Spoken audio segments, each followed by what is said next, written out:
George Galloway and the mother of all talk shows. Welcome to the Open University of the Airwaves with George Galloway. Welcome to the mother of all talk shows, coming to you live from London, from New York, and even from Tel Aviv. Trust me on that. We are the global university of the airwaves, and for reasons which will very soon be clear, as we dazzle you with the best guests and the best calls, and maybe the best monologue anywhere available in the Anglosphere. Remember the 5th of November, gunpowder, treason and plot. Well, there's a lot of it about in the political sphere, that is for sure. If there are any fireworks firing, I don't want to hear them, celebrating as they are the glorious martyrdom of our hero, Guy Fawkes. Not that I approve of his methods, let me say, Mr. Policeman at Gatwick Airport. But he was, of course, revolting against the grimmest of repression against Roman Catholics like me. We'll be talking about events, of course, in New York, in Washington, D.C., in London, in Paris, and definitely in Tel Aviv. Stay tuned. It's the mother of all talk shows. Curious about our curriculum? Have something to say? Then call us now to join the debate on the mother of all talk shows. The only education you can get for free.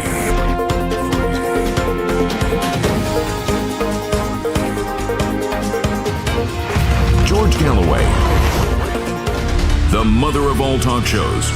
With George Galloway, the world is our classroom, and you're welcome to sit in and join the seminar. He's neither a communist nor a jihadist, but they're crying nonetheless, and their tears taste wonderful. It is a glorious sight. Mr. Bloomberg, Mr. Ackman, et al., your boy Cuomo took a hell of a beating. The hundreds of millions of dollars that you spent trying to meet a lad off the street, Zoran Mamdani, who started at 1% when he began his campaign, swept the boards last night. And Trump lost in New Jersey and Virginia also. In fact, he lost everywhere. Maybe he'll have to start keeping his election promises and stop prioritizing foreign countries like Israel and Ukraine if he's going to find a way back. But first, the big story. Zoran Mamdani. He's not a communist, that's for sure. He doesn't even call himself a socialist. He prefigures it. He qualifies it by calling himself a democratic socialist. That's so you don't think he's a communist.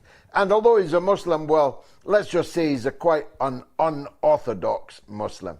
He's no threat to anybody, as will quickly become apparent. The only problem is, if New York stays in the ramshackle state that it is, socialism and Muslims will get the blame. But that's for another day. Let's celebrate that it was a world historic defeat for the Israel lobby in their heartland. And 30%, almost 1/3 of New York Jews voted for the man that they called a jihadist. They called him Hamas, even though he's a Shiite Muslim. They called him Hezbollah. They called him every name under the sun. None of which, of course, he was. But the fact that they spent hundreds of millions telling people that he was all of these things, and still 30% of New York Jewish people voted for them. And I want to take my hat off especially to them. But he won every demographic other than Jewish Americans in New York. He won amongst black people. He won amongst white people. He won amongst Hispanic people. He won amongst Asian people. He even won amongst others, though I don't know who these others can possibly be. He won every demographic in the city and got 30% of New York's Jewish community also. It is a stunning and magnificent achievement. It is a stunning and magnificent reversal for all the worst people in the world. And they were all there. Every single one of them, Ackman, Bloomberg, all of these plutocrats, all of these oligarchs spent hundreds of millions of dollars to defeat a ragged-arsed guy of 33 off the streets of New York, who's only been an American for 8 short years. It is a stunning indication of how Israel has lost the world. Frankly, lads, if you've lost New York City, you've lost everything. You've lost everywhere.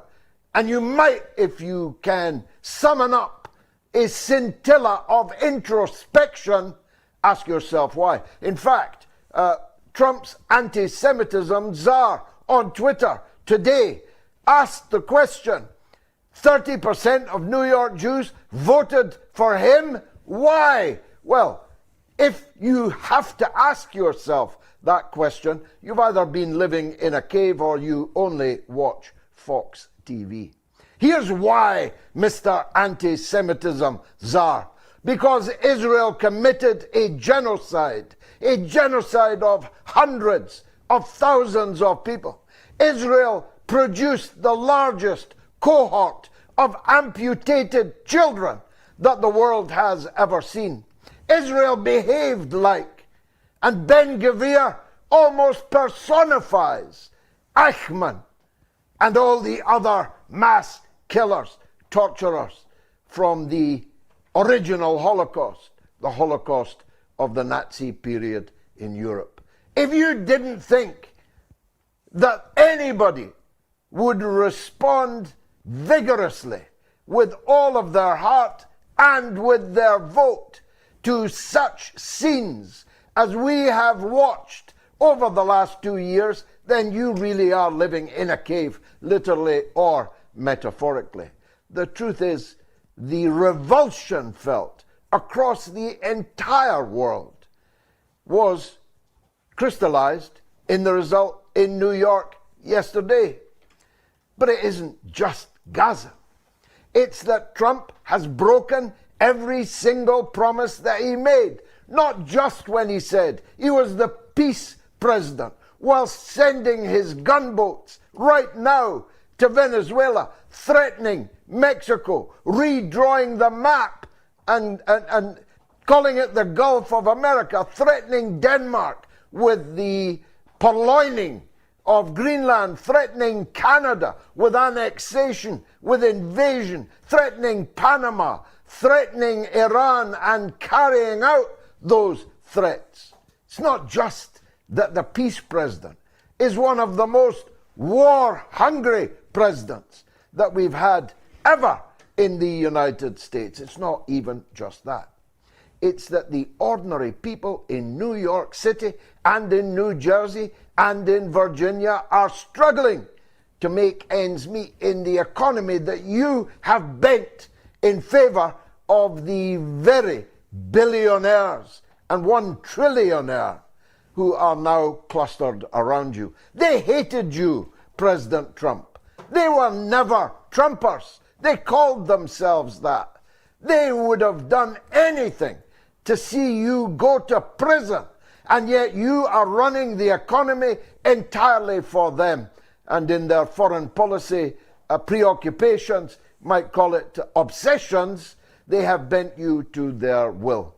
If you don't quickly pick yourself up and return to the populist MAGA America First Donald Trump that won in 2016 and won in 2020, if they hadn't cheated you, you are a dead duck, a lame duck you will very soon be in the midterm elections when the Democrats, these cooks and crooks of the Blue Party, when they take back control of the House of Representatives. You will be a lame duck, but you might end up a dead duck, because one of the first things they are going to do is impeach you, and this time the Senate might not be able to stop them.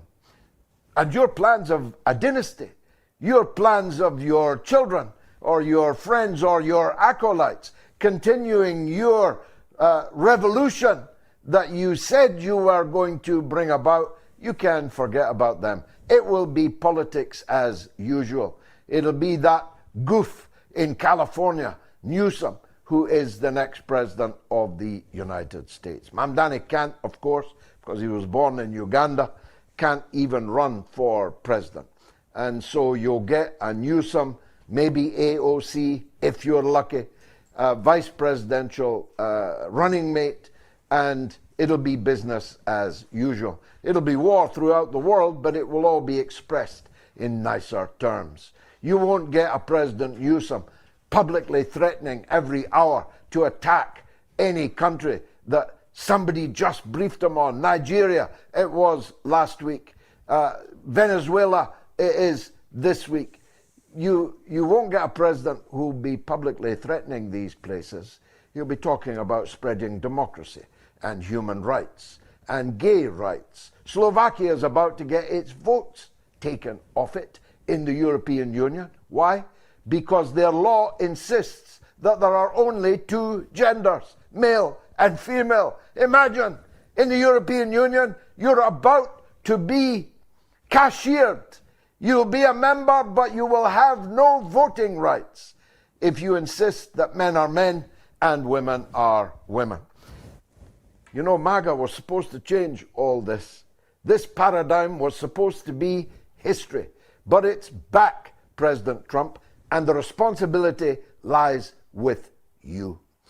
The world situation continues to tremble on the edge of the abyss.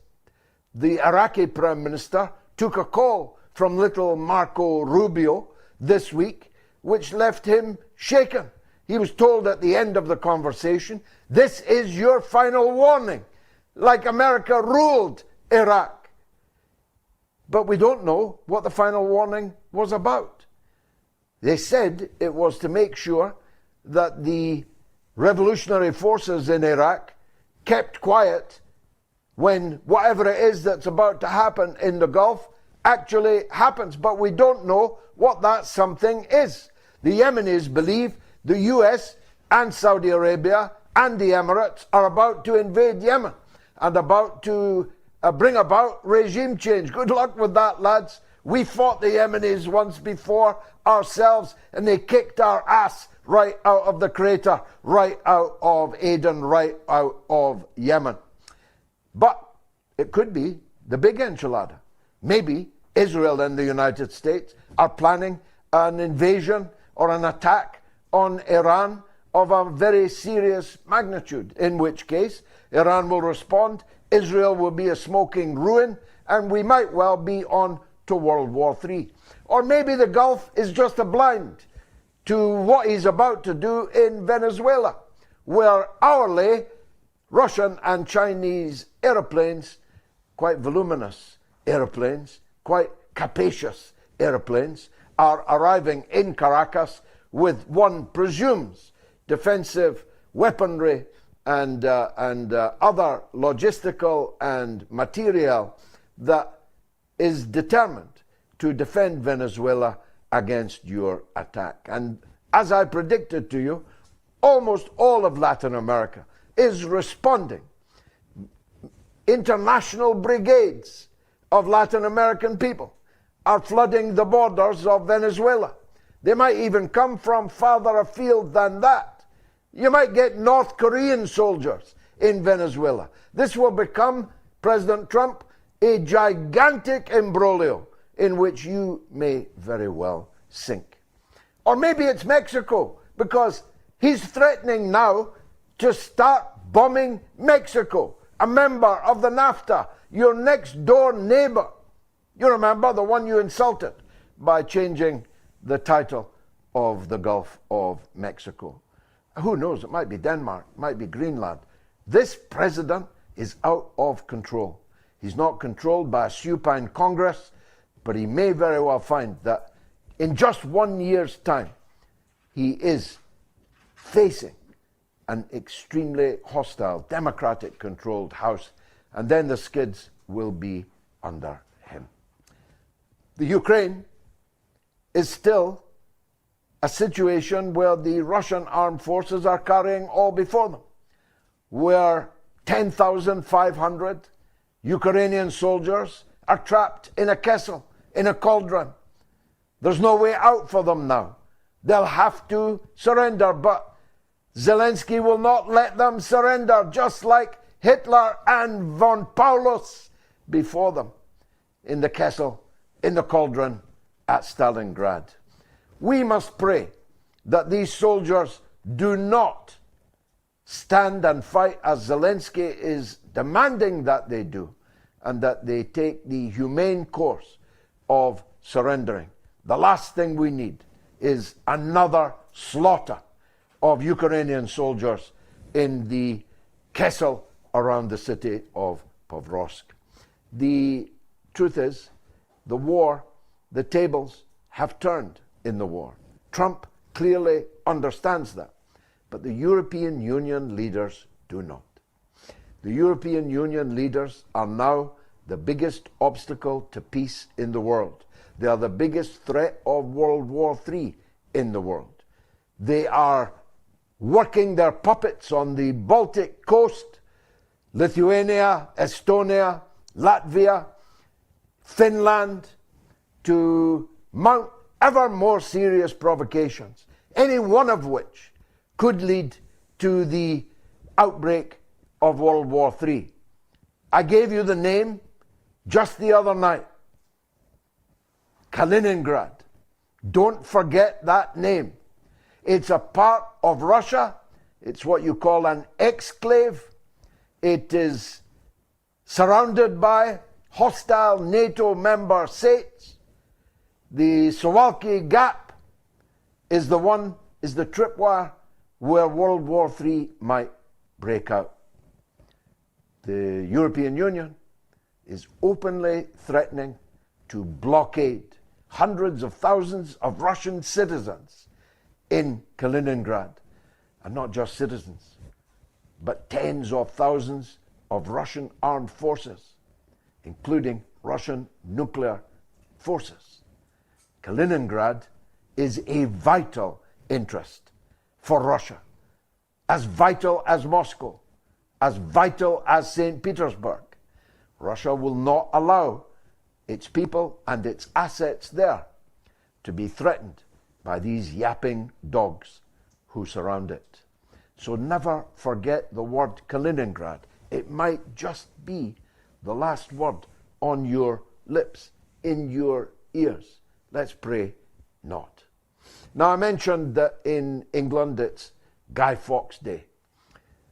I never took to Guy Fawkes Day myself because, for obvious reasons, I had a great many sympathies with Sir Guy, who was threatening to blow up the British Parliament and almost did so.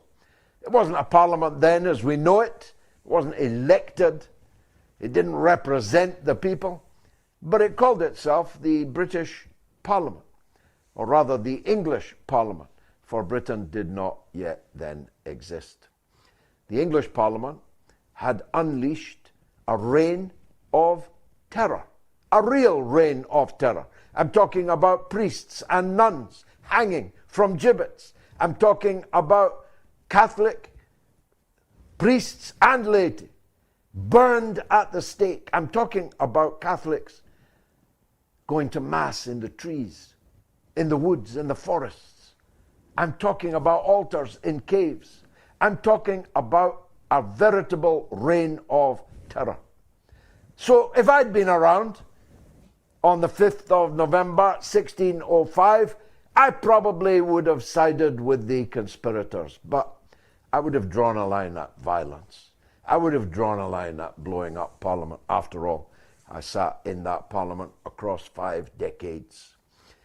I fought for the British state. I fought for its independence. In the Brexit referendum, as earlier, I had fought for the unity of the United Kingdom.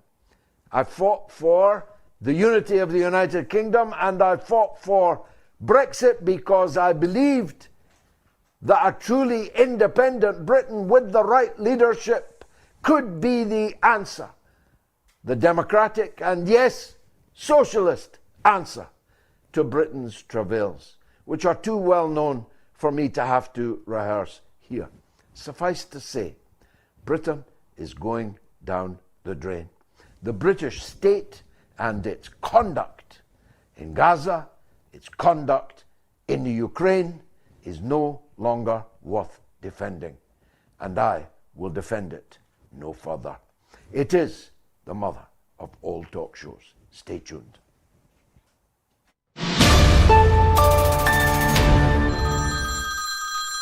What a great show this is! I listened to it, I thought, wow, what a great show. I've called into your show today, George, because I'm a great caller. Probably the greatest caller you've ever had. I really am. The only way your show could be better is if it had more of me, Donald J. Trump, in it. You keep talking about me, George. You do. I've heard it. I have. So many of the American people, the best people, listen to your show. And I've heard them crying about me. I have. And I listen and I go, ooh, America, don't cry. Don't cry. You need to be careful what you say about me, George. You don't want me to put a tariff on your show like I did with China. And then you'll come running for my help, just like little Zelensky. You know, I know you will. I know these things. Make the mother of all talk shows great again. That's why we're here. That's what we're gonna do, George. We're gonna boost your ratings. Donald is gonna boost them bigly. I'm giving your show the Trump bump. You're welcome, George. Thank me. And remember, nobody talks like me. Nobody calls like me. And absolutely nobody ends a phone call like me. I'm hanging up now. Not because I finished, but because I won.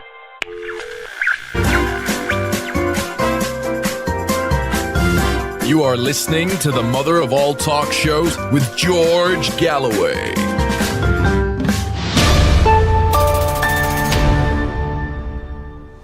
You're watching the mother of all talk shows. I'll give you the telephone numbers to call in just a bit, but the poll tonight is: which country will Donald Trump invade first, Nigeria or Venezuela? Surprising number of you think it's Nigeria. Nearly a quarter there on the screen.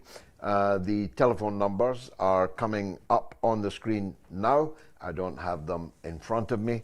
Yes, the UK number is 08081965522.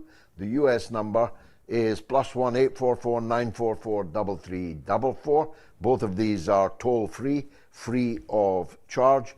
And the international number, which unfortunately is not free of charge, we're unable to make that work, will also be coming up on your screen. But I shall delay no longer in introducing the first guest of the evening, who happens to be one of the very finest human beings that I have ever met. The quality of mercy is not strained, I'm sure, in his court. Unfortunately, he's not on the Supreme Court. Unfortunately, he's not in Donald Trump's government, because Donald Trump preferred to surround himself by his enemies rather than by his friends. He is, of course, the one and only Judge Napolitano. Judge, it is a great delight to see you again. I have very fond memories of our last meeting. Let me start by asking you, has the revolution broken out in New York? And are the jihadists roaming the streets looking for, well, I don't know, oligarchs to scalp? Or is everything more or less as it was?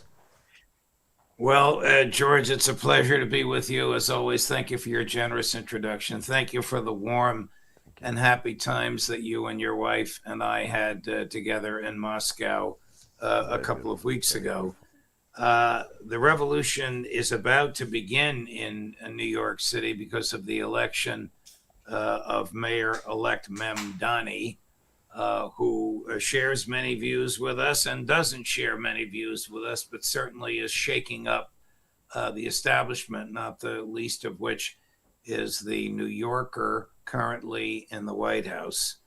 We'll see where this goes. I thought he was going to win. I didn't think he'd get more than 50%. He did. I don't know him. I've never met him. The other two fellows, the former governor of New York and Curtis Sliwa, are both longtime friends of mine. This gentleman will bring a radical change in government. You know, the largest international airport in the United States is JFK, and it's within the city limits. And Mayor-elect Mamdani has said if any war criminal lands at JFK, they will be arrested and delivered forthwith to the International Criminal Court in The Hague. So we're all hoping that that might happen soon. I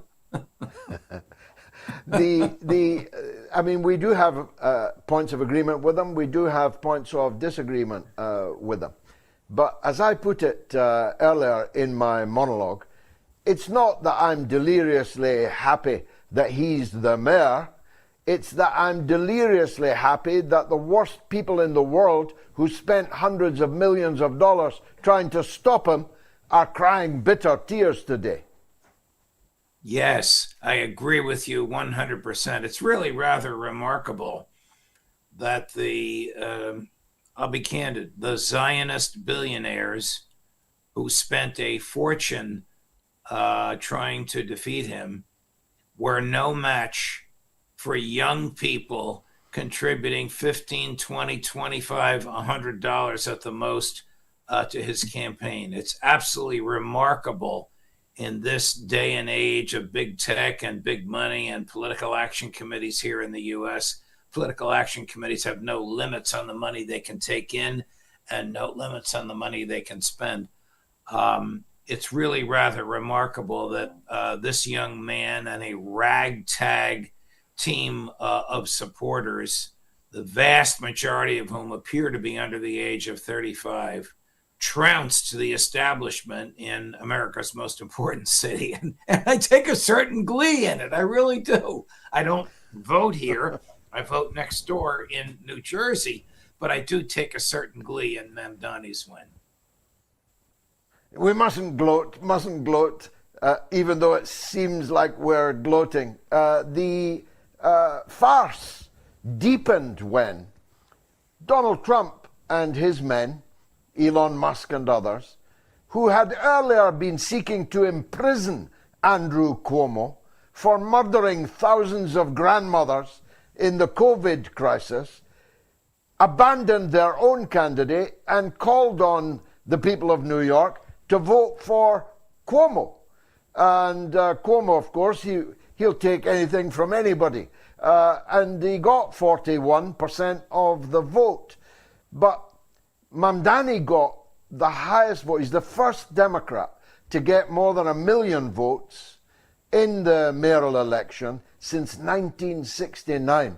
And he drove the turnout to the biggest turnout of this century.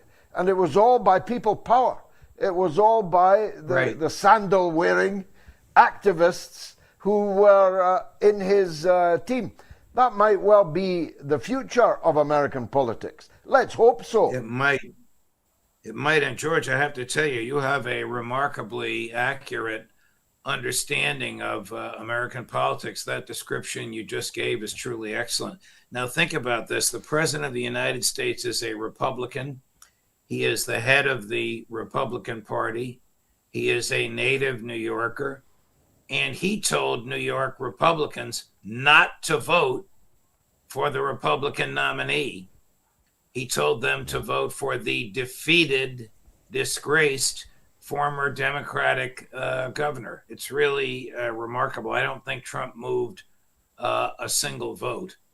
And of course, if the Republican had withdrawn, as Trump and his colleagues tried to get him to do, but he's one tough cookie, he never would, and he obviously didn't. And you combine the Sliwa, the Republican, and Cuomo votes, it still would not have been enough to defeat Mamdani, since he won by slightly more than 51%. But it really is rather remarkable. He's claiming a mandate. He has a city council filled with like-minded people.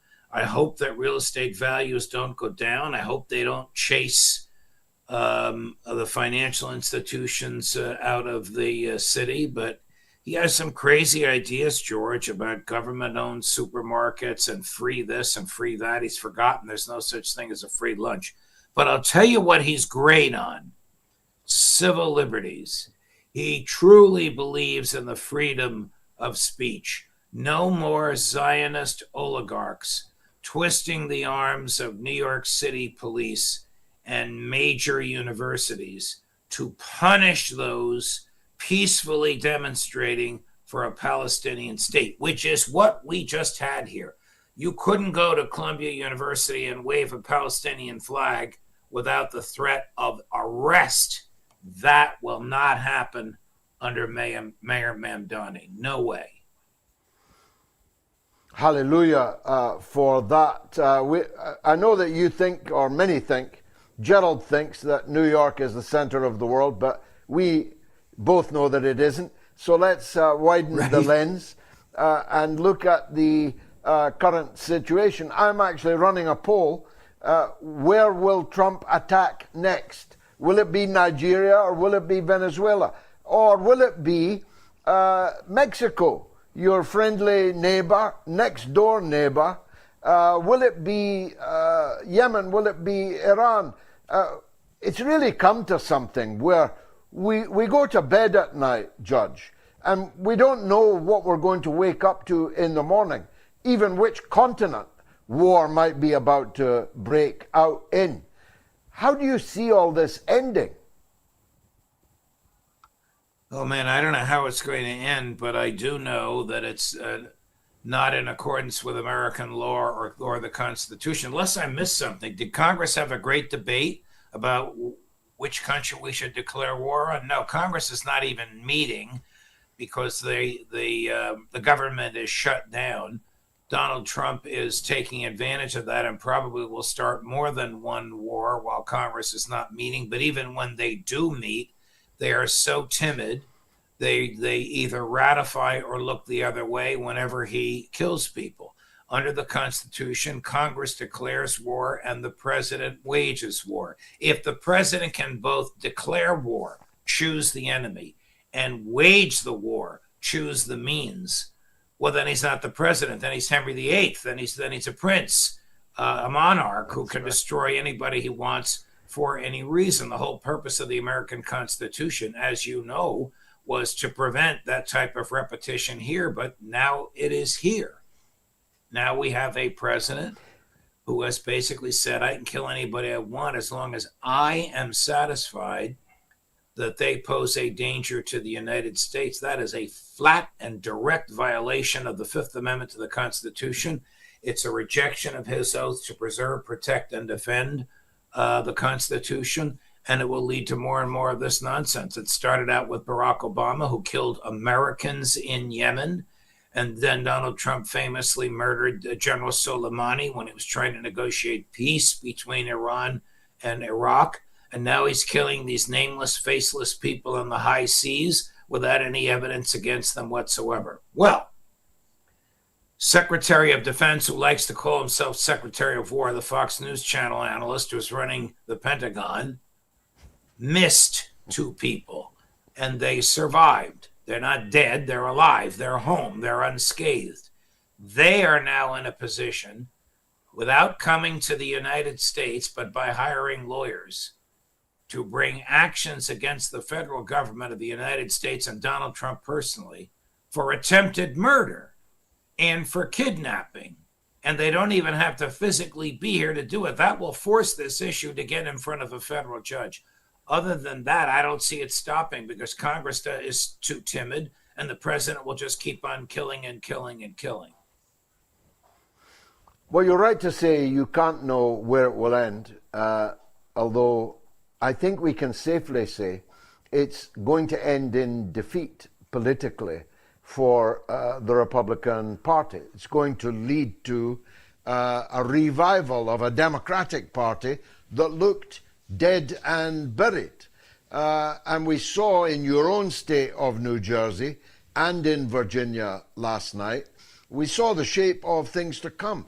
Handsome defeats for the Republican Party. I mean, one result last night that caught my eye was in Cincinnati, where J.D.Vance's brother was running for mayor, and J.D.Vance stumped for him in that contest, and he got a humiliating defeat, a humiliatingly low vote.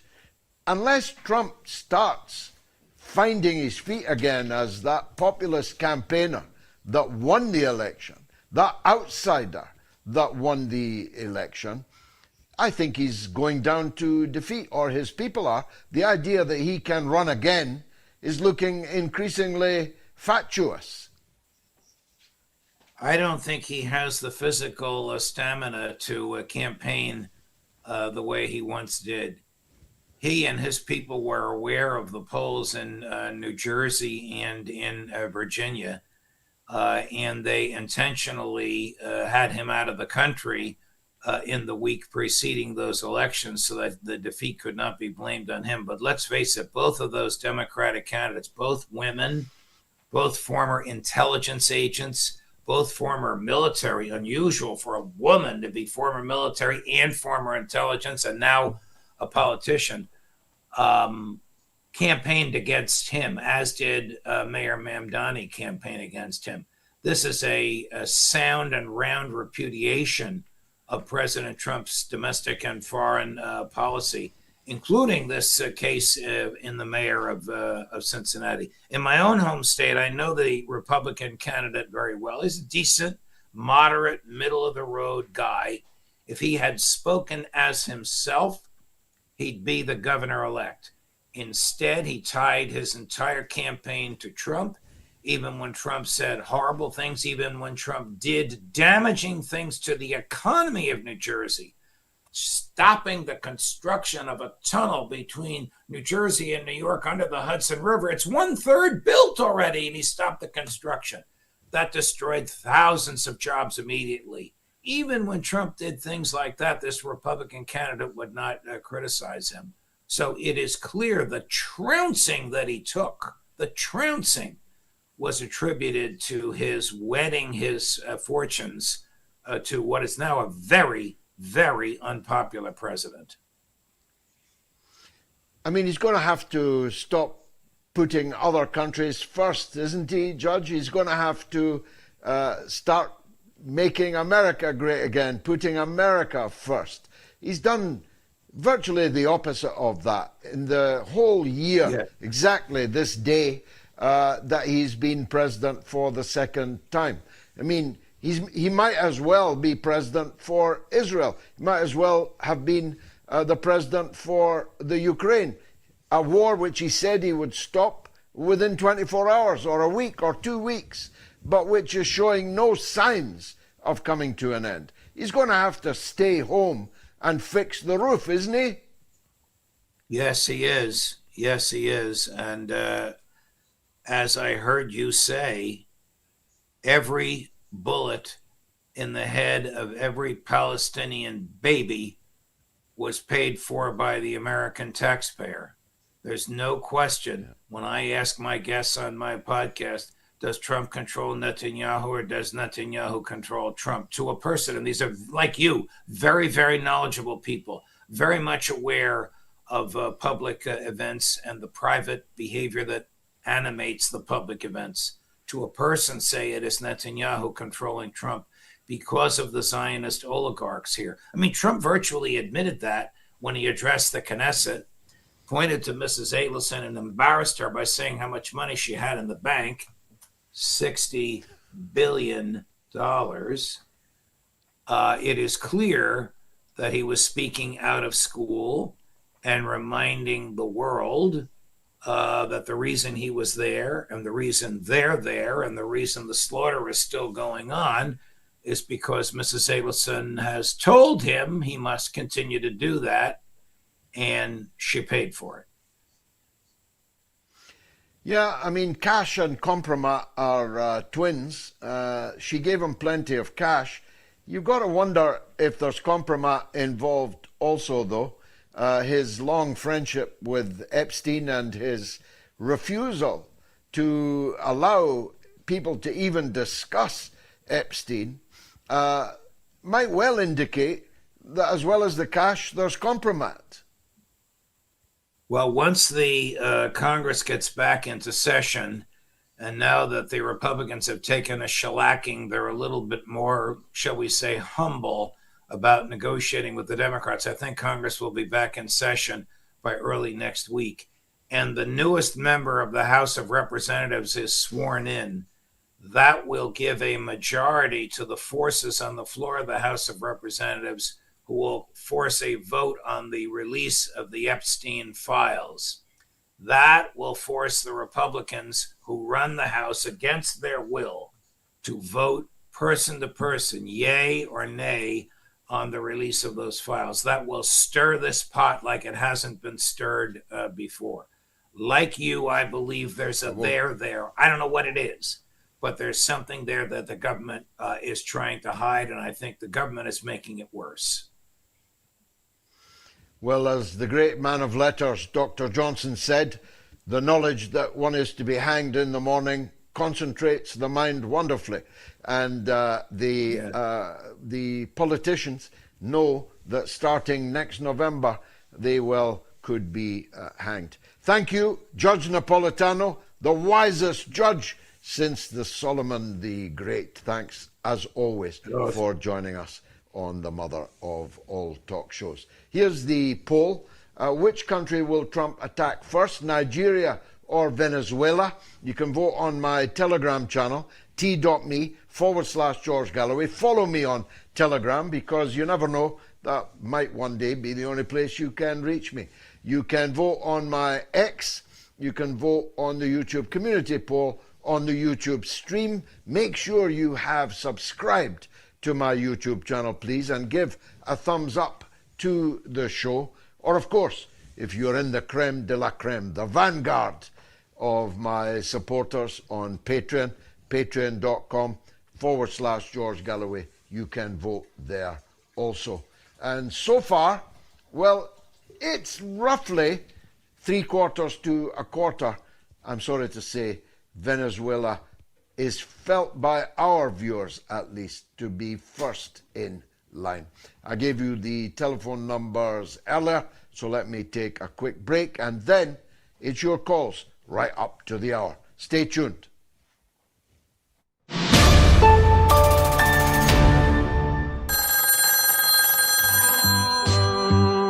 There's a legend on the line in Oklahoma. It's May on Trump. Welcome back, May. Trump is using a magic 8-ball to make his decision. He apparently has completely lost whatever mind he had to begin with. This is just ridiculous.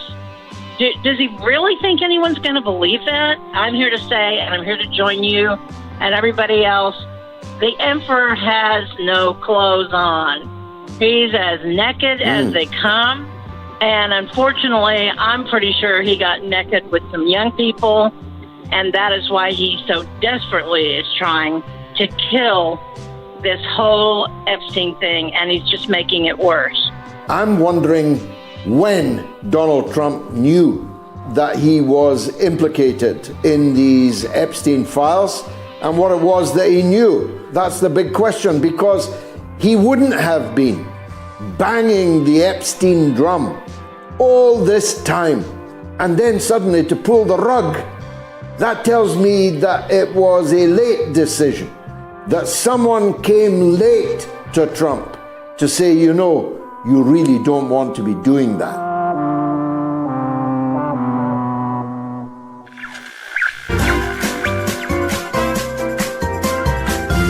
You are listening to the mother of all talk shows with George Galloway.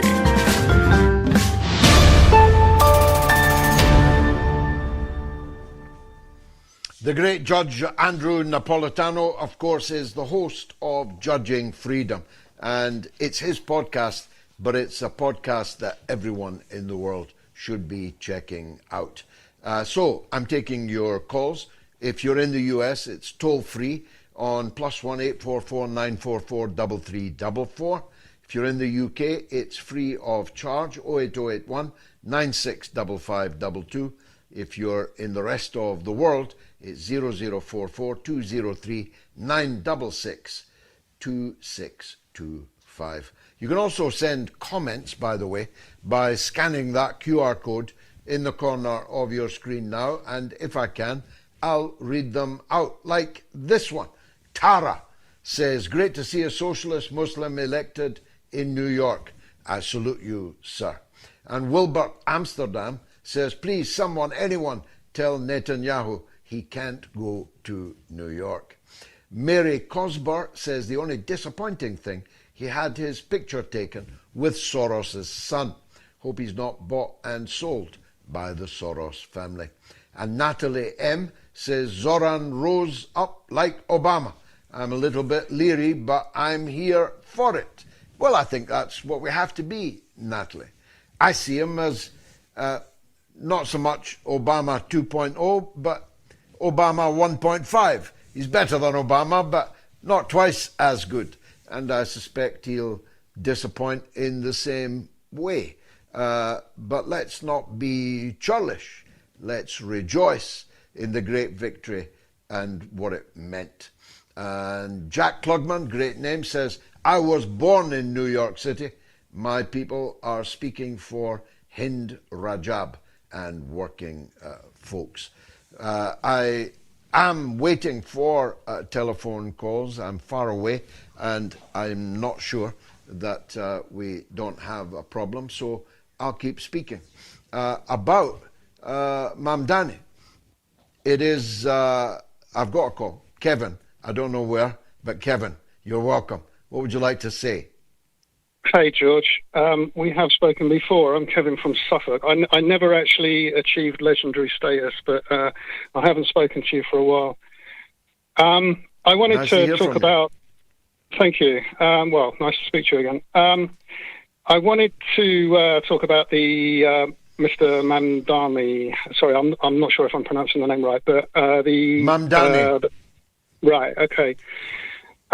I mean, it is, I get that it's a huge upset and it's overturned expectations and, to come from nowhere, et cetera, et cetera. My thinking is that this serves Trump because this is going to terrify, millions of people voted for Trump for whatever reason. I mean, across the board, to be fair.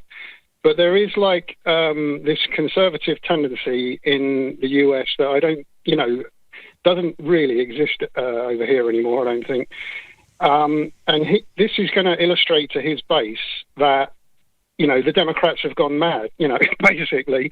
This is going to be spun to his advantage. And I agree, everything that you and the judge were saying, and I can't tell you what an honor it is to be the next person on after the judge, but I don't know what is going on with him. There is something at the core of, whatever you want to call it, the intelligence state that,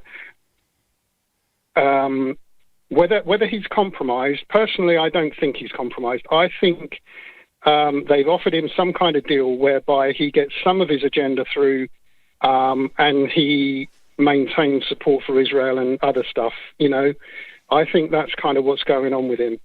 And he is losing... Well, that's a great call, Kevin, and you may very well be correct. Look, New York is not America. We always used to ask the question, how will it play in Peoria?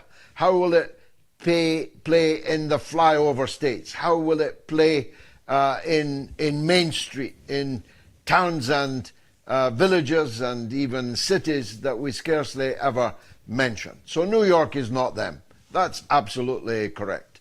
Like London, New York is a city where the minorities are the majority, and that provides special political circumstances. You would not have, Mamdani would not have won Cincinnati. He would not have won as mayor perhaps anywhere else. But he is a brilliant campaigner. And I say that as no mean campaigner myself. I've won a lot of elections. I've fought a lot of campaigns. And I know a great campaigner when I see one. And he definitely is that. He was Jeremy Corbyn 2017 plus, quite a few pluses, because he's very much younger. He's 33. Jeremy's 76, same age as Donald Trump. So you're not going to be the same campaigner at 76 as you are at 33. But Mamdani is a brilliant campaigner, making brilliant use of social media and of the short video format. He had a set of policies that appealed to the poor and the straitened middle class, people who struggle to make the rent, people who can't dream of getting a mortgage and getting onto the housing ladder, people whose jobs are insecure, people working 2 and 3 jobs. The insecurity of people in the great city of New York is extreme. And so a populist candidate like Mamdani, in this case a left populist rather than, in Trump's case, a right populist, was going to do well. But boy, did he do well. To get the biggest vote for a Democrat since 1969 in a mayoral contest in New York is really something. The second reason to be cheerful is that he proved that having the richest people in America spending millions of dollars, millions and millions of dollars to defeat you doesn't necessarily work. That people power can defeat money power.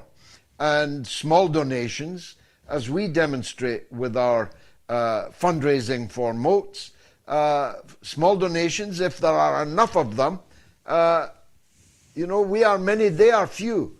And even though they're putting in millions, if millions of us are putting in smaller amounts, then we are able to prevail. And of course, for me at least, the third reason to be cheerful is that Mamdani is a pro-Palestinian guy, a guy who has resolutely opposed the conduct of the genocide over the last 2 years, and very courageously too. He doesn't share all of my views on Palestine or actually on anything else, and he has several views that I don't agree with. He's a great deal more woke than I am. But on issues like freedom of speech, he's been absolutely resolute. And I personally believe that that is currently the most important issue of all. Because if we don't have freedom of speech, we'll never know the alternative policies that we might have pursued because we were never allowed to hear them. Thank you, Kevin. We've got a legend on the line. It's Sarkar in Glasgow. Go on yourself, Sarkar. Thank you so much, George. You're one of the very few people who talk sense, in fact, and gives all the information exactly to the T without any confabulation. So please keep up the good work. George, I call as a really disgruntled guy, with reference to what's happening in Sudan.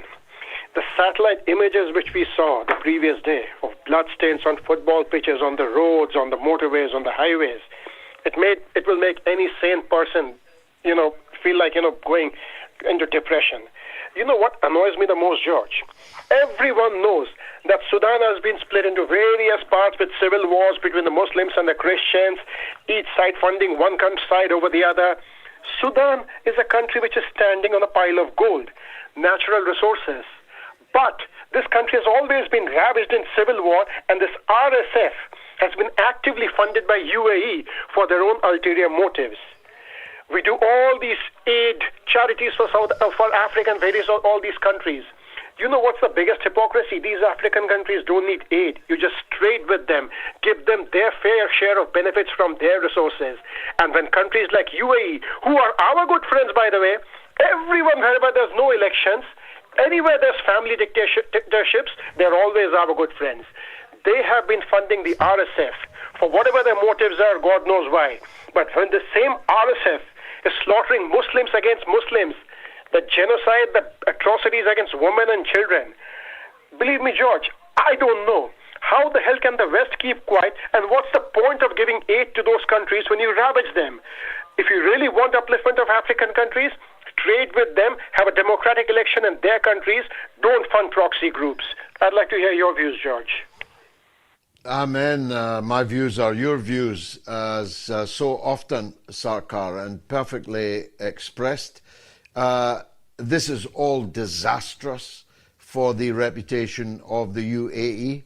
The RSF just killed 5 Russians, by the way, shooting down a Russian airplane in Sudan.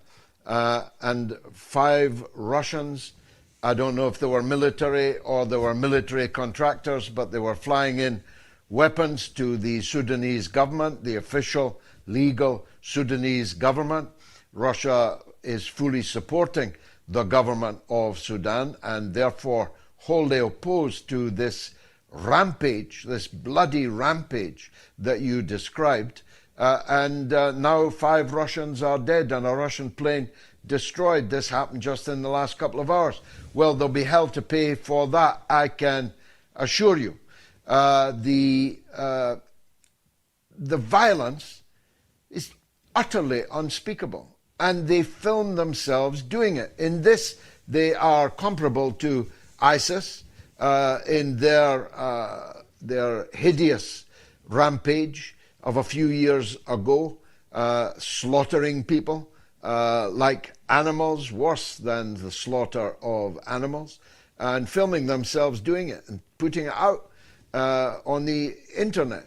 They're comparable to the first few months, at least, of al-Jolani's victory in Syria, where we saw some of the same kind of thing, though not nearly on the same scale. The scale of the RSF atrocity, they're saying that as many as 50,000 people may have been massacred in the last 5 days. And as I said on Sunday, the blood was visible from space. The first area that they overwhelmed, the place they'd been besieging, they slaughtered so many people, and there was so much blood on the ground that it was visible from satellites orbiting the Earth in space. And we've since seen their own videos of people being mutilated and murdered in totally horrific ways. And this is Muslim on Muslim, by the way. This is African on African, because Sudan is both an Arab country and an African country.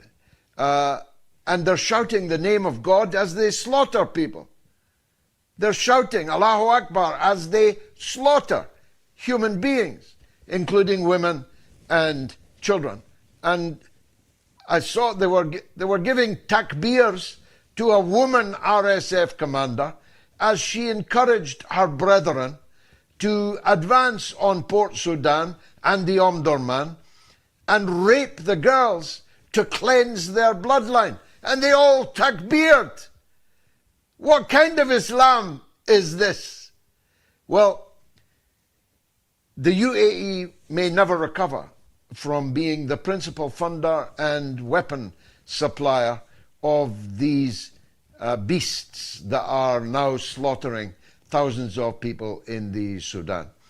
And I'm very sorry about that because, as I've said before, and you know, Sarkar, I had very good relations, particularly with Abu Dhabi, and particularly with the late and great Sheikh Zayed, the founder of the state. So it's actually, I have no pleasure in saying that all the money that the UAE spent on sports washing and buying Manchester City and all the other actions that they've taken, all the exhibitions that they've taken, the Louvre in the UAE, the efforts that they've made to make their place sound and look lovely and cuddly and friendly is all in ruins now, because they will always be remembered as the guys that paid for those that were slaughtering innocents in their thousands, perhaps their tens of thousands, in just 5 days. Sarkar, thank you very much for that call. Now, a big thanks to those top donors who visited the MOATS.tv website. Diana Belkadi, Ben Clements, Anthony Vane, William Paul, and Munira Ladani. Thank you very much for these very generous donations. And thank you to all of you who are going to make a donation this evening on MOATS.tv, even if it's only £1, $1, or €1. Please do it. Now, there's another freeze on my computer, so I don't know who's waiting to speak to me, but there's an Albert on the line, and I am very glad to hear him all the way in Bolton. Go ahead, Albert. Hello? Yep, get me on. Yes, Albert, you're on the air. Wow. Okay, George, Albert, how are you doing? Yes, by the grace of God, I'm good, Albert. What do you want to say to me? This is what I want to say, George. There's a dispute, or people have not made up their minds quite yet, whether Donald Trump will invade Nigeria or the South Americas. Venezuela or Mexico, yeah. Yeah, Venezuela or Mexico. So, this is my take on it. Trump is going to invade Nigeria. Why is he going to invade Nigeria? For this reason. It's an easy hit. He needs publicity. Trump is desperate to be seen in the public eye as doing something good. Nigeria is easy. Venezuela is the proverbial man and woman in the street, man and wife, having an argument. And the guy comes in to rescue the woman, and what happens? The man and the woman turn on the rescuer. The whole of South America me, by the way. will come together and they will back up Venezuela. America... Yeah, I think you're right. I think you're right, Albert. I just caution on this point, the only caveat I would make. Nigeria is 250 million people. Half of them are Muslim, half of them are Christian. But they're not neatly demarcated in two halves of a country. So this Boko Haram, ISIS, Al-Qaeda outfit, they slaughter indiscriminately Muslims and Christians. Anybody that crosses their path, their job is terror, to bring terror and chaos to a very prosperous, or what should be a very prosperous African country. But what if the Nigerians as one rise up against an American intervention in Nigeria? What if this Boko Haram start actually fighting kinetically with American troops in Nigeria? This could all go very badly wrong, Albert, and might not be the cheap, easy hit that you say, and you're right, that Trump would undoubtedly prefer. Albert, it was great talking to you, especially in the great city of Bolton, where we in the Workers' Party will be fielding plenty of candidates next May. But let me take a break, because right after the break, Diego Rosarin, a former occupant as a stand-in here on the Mother of All Talk Shows, an outstanding philosopher and a social media king in Latin America, who happens to be Brazilian but be based in Mexico. So he actually bookends the Venezuelan and Mexican affairs, and he's coming right up. Stay tuned.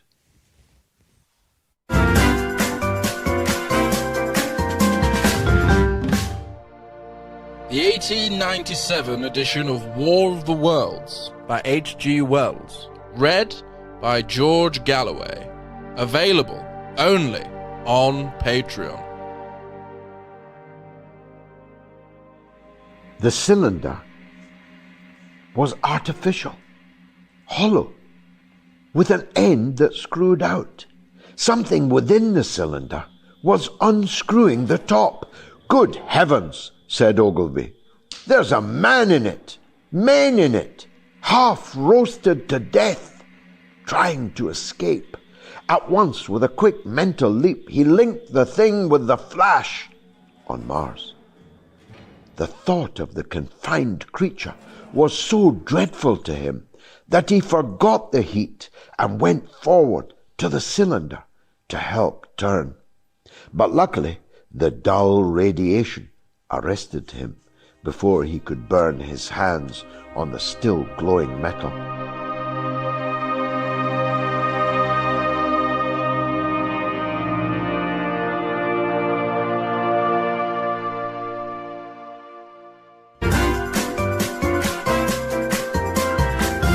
You are listening to the Mother of All Talk Shows with George Galloway.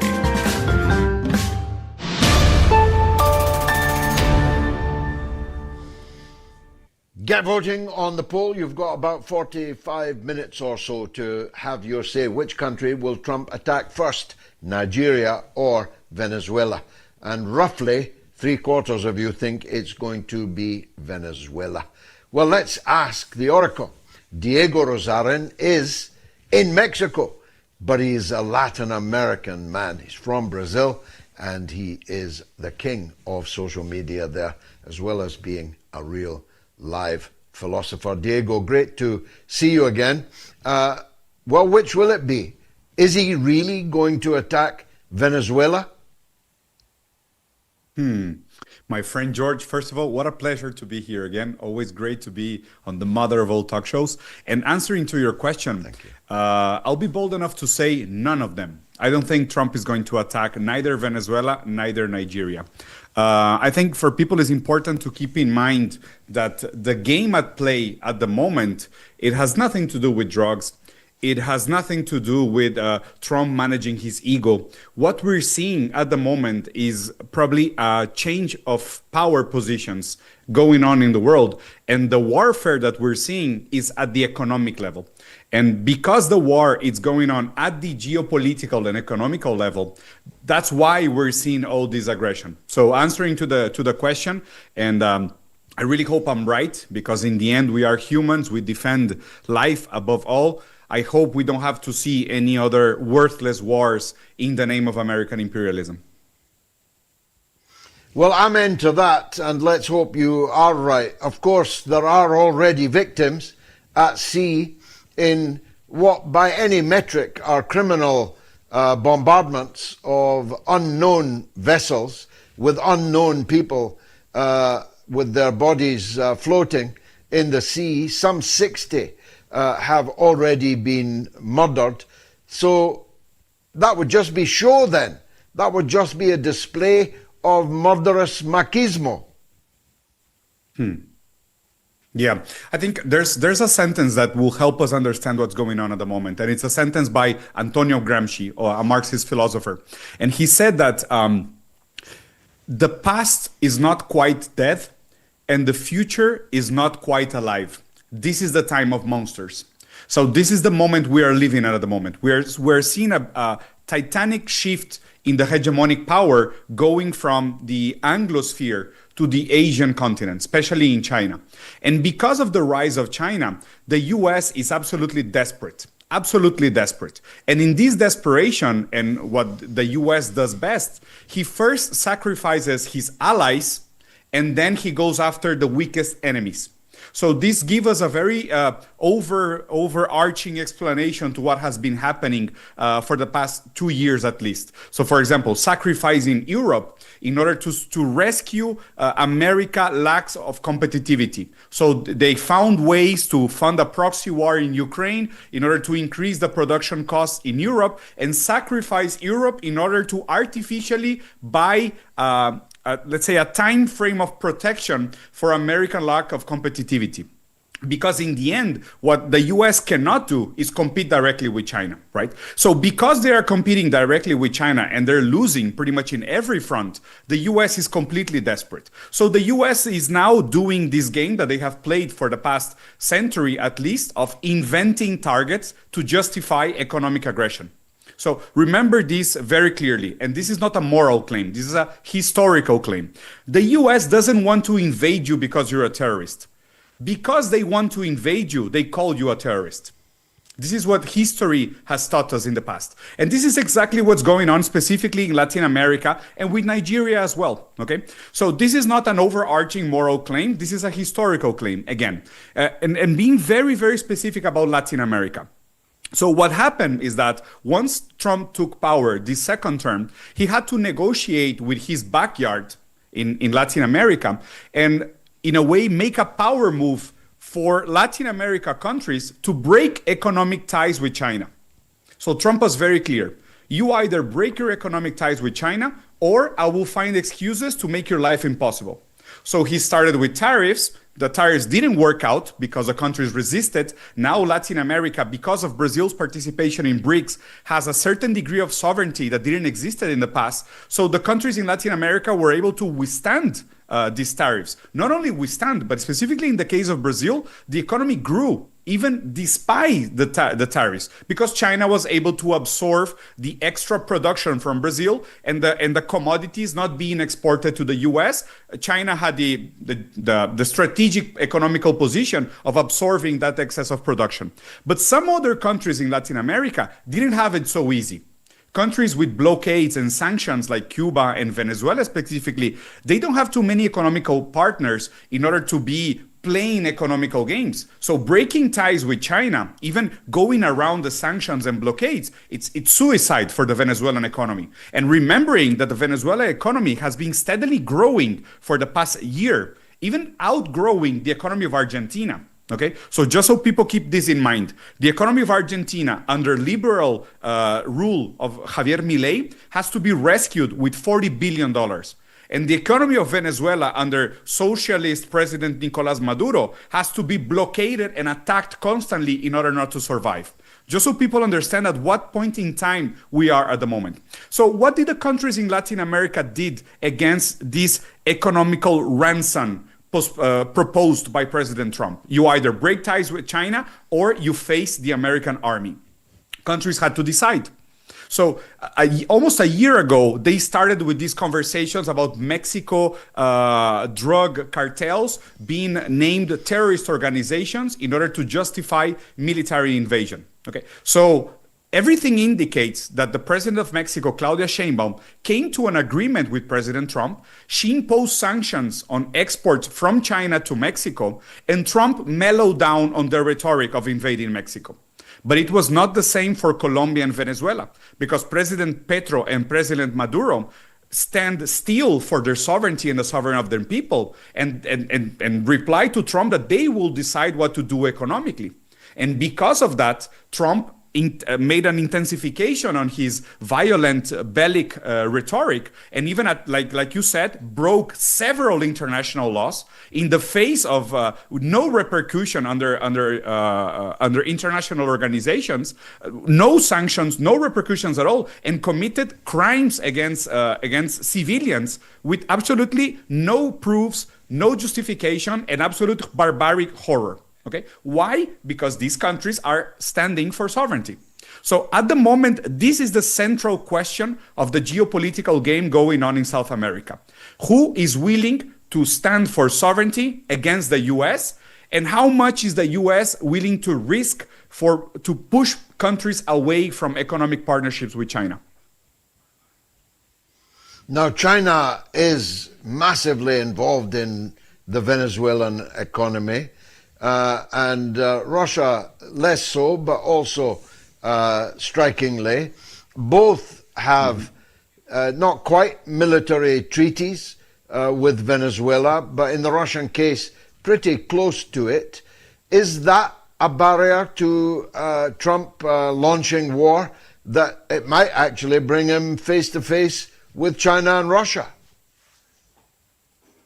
I think so, and I think it plays a role for sure. But something I want to remind our viewers, our kind viewers today, Venezuela is not so easy to invade. The city of Caracas is near the coastline, but is protected by a huge mountain line. So it's not a very friendly territory to invade. And also reminding people that recently President Maduro armed around 7 million people in the country. Okay. Remembering that they love to call President Maduro a dictator, but he gave weapons to 7 million adults in his country. If we go back to Prince Nicolas Machiavello, this idea of arming the crowd, it's a vow of trust between the ruler and the civil society. So in that sense, it's almost impossible to see a dictatorship directly arming the majority of the adult population of the country. Okay, so just so people keep it in mind. And then remembering that the Vietnamese experience was very traumatic for the US. Going by land into these territories, it's very expensive. And in the US, at the moment, we have to think everything in terms of dollars. They have the biggest debt they have ever had in their lives.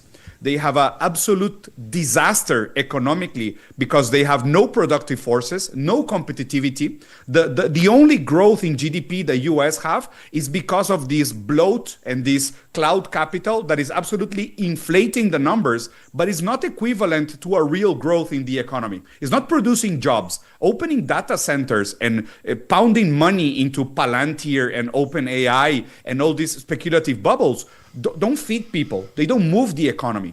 And in the end, what we have right now in the US, it's a government shutdown and 42 million people standing in line because they're going hungry in the US.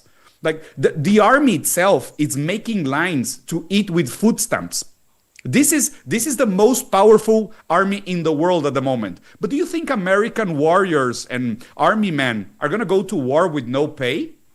This is counterintuitive to the American capitalist culture. They will not go to war for free.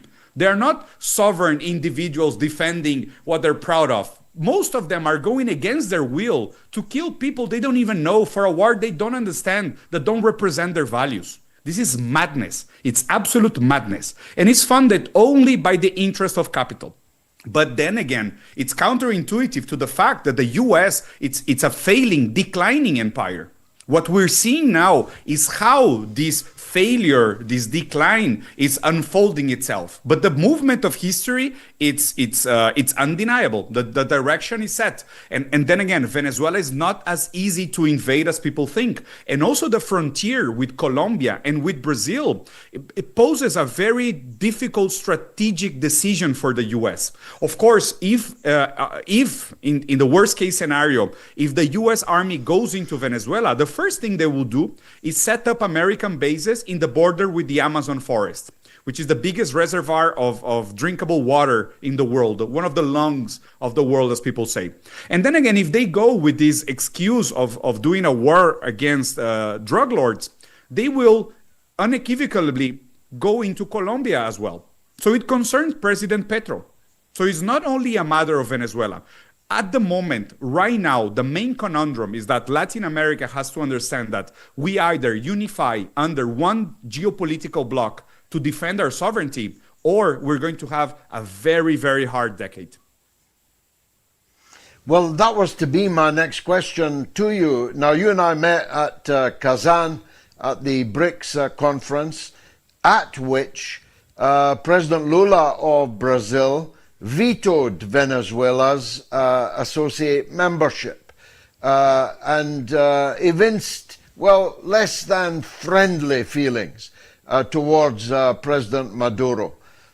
Will Brazil stand with Venezuela if it is to be attacked? And will that be true more widely in Latin America also? Well, I hope so. I do hope so. To be honest with you, I think the movement in Kazan in 2023, it was mainly because of Itamaraty, the diplomatic arm of Brazil, and not directly a decision from Lula. I actually have the theory that that's why Lula didn't even show up, because he didn't have the will and the guts to face President Maduro and tell to his face that he didn't want Venezuela in. So he sent this diplomatic embassy representative in order to make it very, very polite and to say that they were not against Venezuela, but they felt it was rushed and they just want to make sure that every member fulfilled some requirements or whatever. They found a very bullshitty excuse not to include Venezuela. But then again, what Brazil did at the moment represented also the interests of Brazil, thinking that Brazil is in BRICS not a productive force, it's a source of energy. So having Venezuela in BRICS is bringing a competitor into BRICS, right? So Brazil was standing for their sovereign interests, which makes sense, right? It's selfish, it's probably short-sighted, but it made sense geopolitically. Now the situation is completely different, because what we're facing is not bringing an economic competitor to the energy game in BRICS. It's about defending the sovereignty of the continent, which is very, very different. So in that sense, I hope Lula and the team, a diplomatic team in Itamaraty, will see for the near future that if Venezuela is lost, it's a disaster for Latin America. It's a disaster for Latin America. It's the beginning of the end. We are already in Latin America very much balkanized. What we need is the exact opposite. We need unity in order for, in strengthening numbers, we can aspire for sovereignty. Diego, you're a star, as always. Thanks for joining us on the mother of all talk shows with what is essentially a hopeful viewpoint that actually Trump won't be attacking either Venezuela or Nigeria. Let's see what the situation is. I've got Terence in Reading in England, but let me take a quick break first. Then it's your calls all the way to Gayatri's social media news roundup. Stay tuned.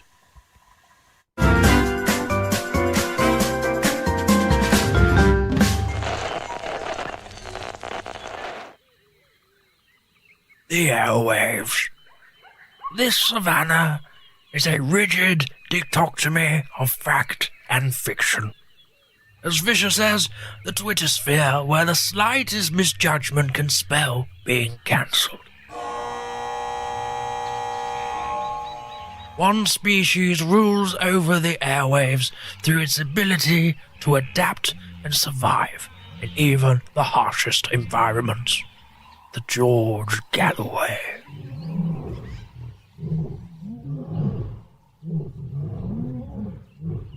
The top cat in these parts, it is mostly active on Sunday evenings in Britain and mid-afternoon in the United States.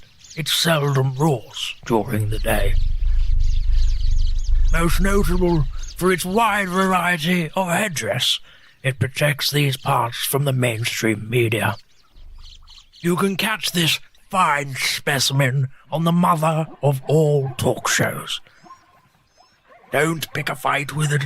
They've been known to bite back.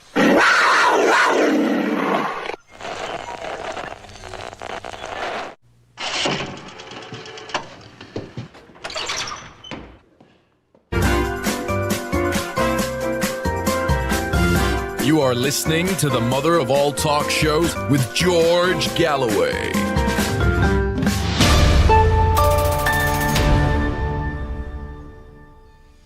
So which country will Trump attack first, Nigeria or Venezuela? You've got, I don't know, about 20 minutes maybe slightly less than 20 minutes to get your vote in on my Telegram channel, t.me/George Galloway, on my X, on the YouTube community poll, on the YouTube stream, or if you're one of the creme de la creme, on my Patreon page.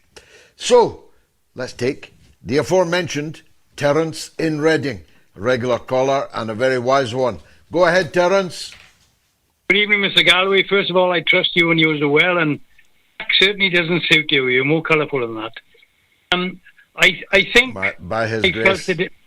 What I felt today was green shoots, because I listened to my mamdani's talking, but I did hear Hakeem Jeffries say pedophile protection unit has been exposed, and that's why thing is happening. But people know about it now, and I think if you look around the world, Britain, we know about it. The kids know about it. The independents are gaining, and they'll check out all the phonies. They'll be gone. France is the same, percolating underneath. Spain have all but finished with their royalty and all that. So they've been bubbled. So I can see green shoots, and I only see the way forward. People and the internet has been a saving grace in that, because it's put out, some would say, the truth. You know the liars, you know where they are, you can point to them. You can actually see he's a liar, she's a liar. And I think there are green shoots appearing all over the world in the so-called Western democratic world. What say you, Mr. Galloway?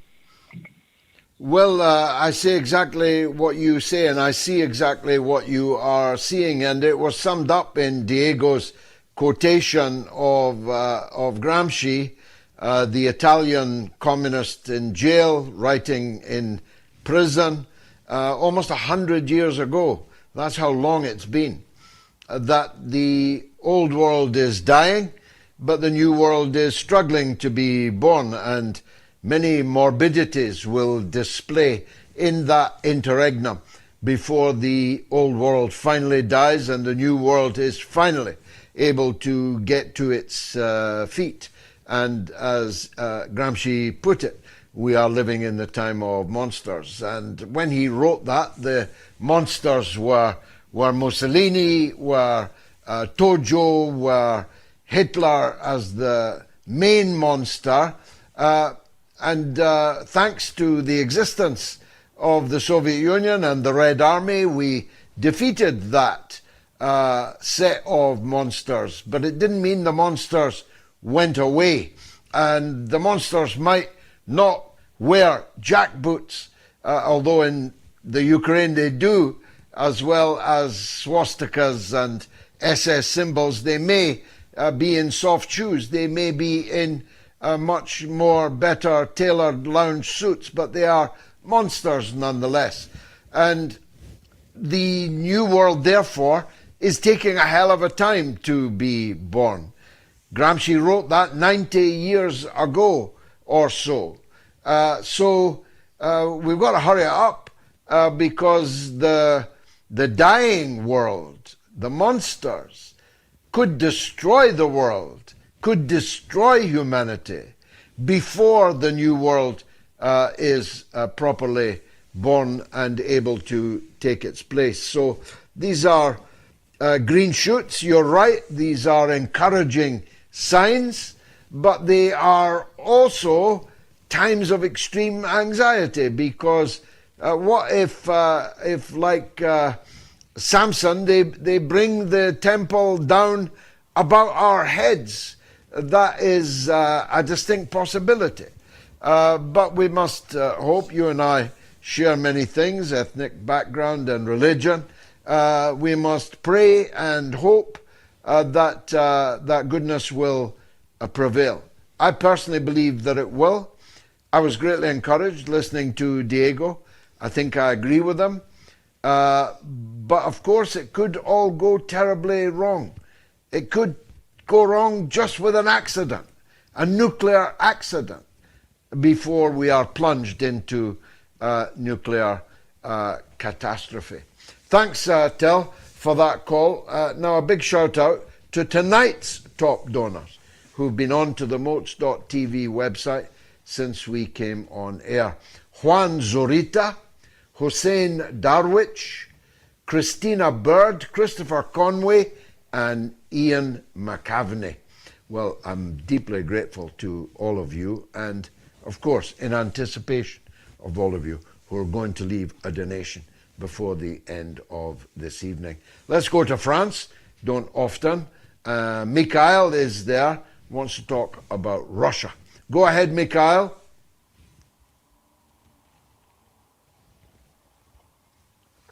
Mikhail, are you there? Sorry about that. Sorry, can you hear me now? I can. Hello? You're on the air. Go ahead, my friend.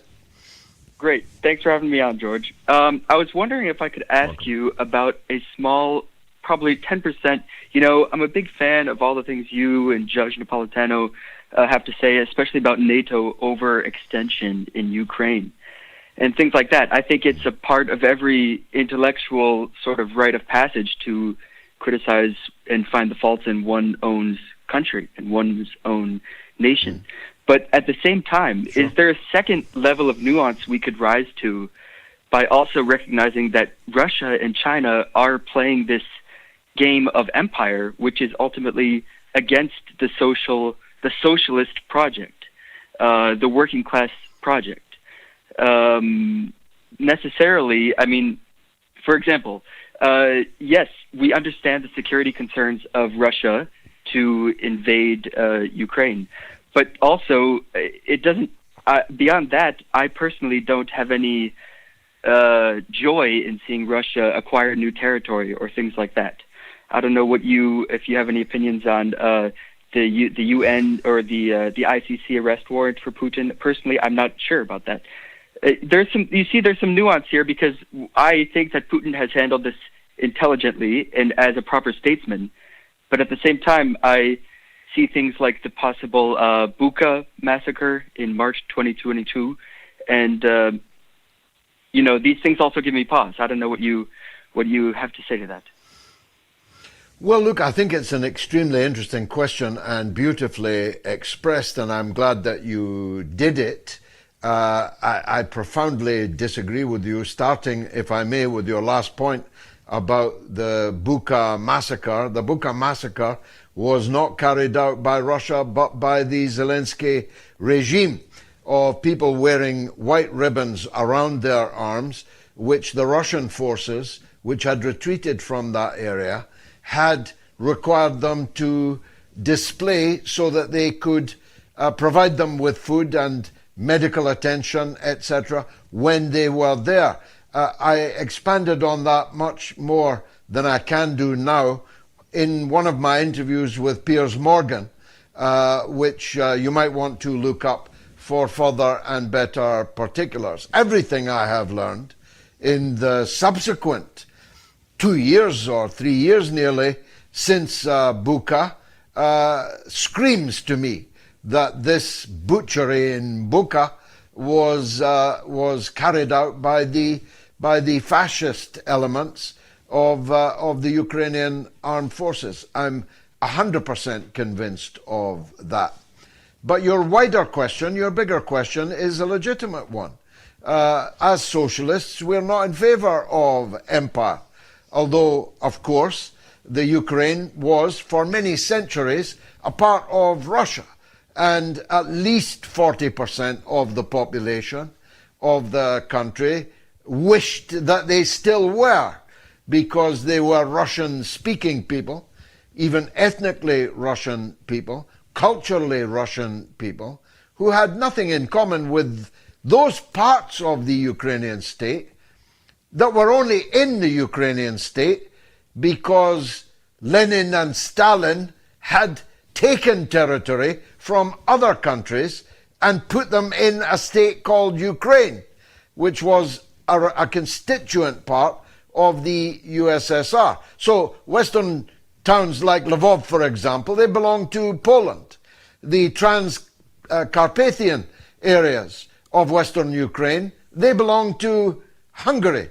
The Romanian-speaking parts of Ukraine were taken from Romania. So the 40% of Ukraine, who are Russian people, to all intents and purposes, and who were content to be in a Ukraine that was a part of the USSR, were not prepared to be ruled by a dictatorship which was stamped by the collaborationist monstrosities, talk of monsters, Bandera and the UAN and the Nazi collaborators of the west of Ukraine, who raced the SS to beat them to the point where they could massacre their own Jews, their own Poles, their own minorities. There was a race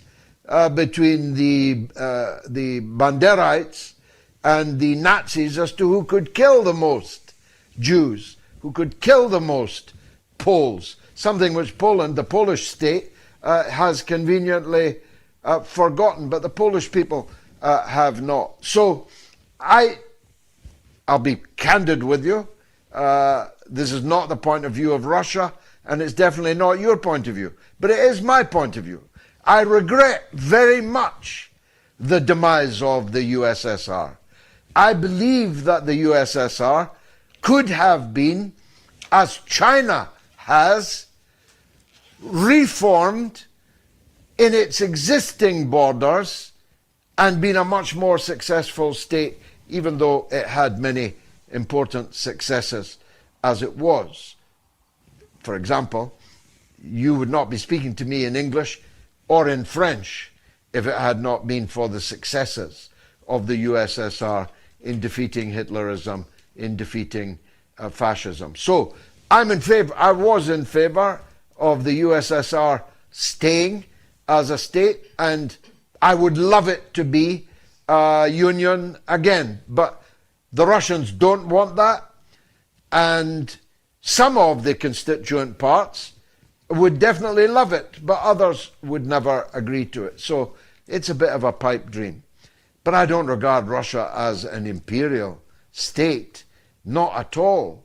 On the contrary, in its multilateralism, as the driving force in the BRICS, as the twin of the driving force in the SCO, the Shanghai Cooperation Organization, it's doing the opposite of imperialism. It's seeking to unite the global south and the Eurasian landmass for the benefit of everybody who lives there, and to end unilateralism, end the unipolar world that we have had the misfortune for some decades at least to have lived in.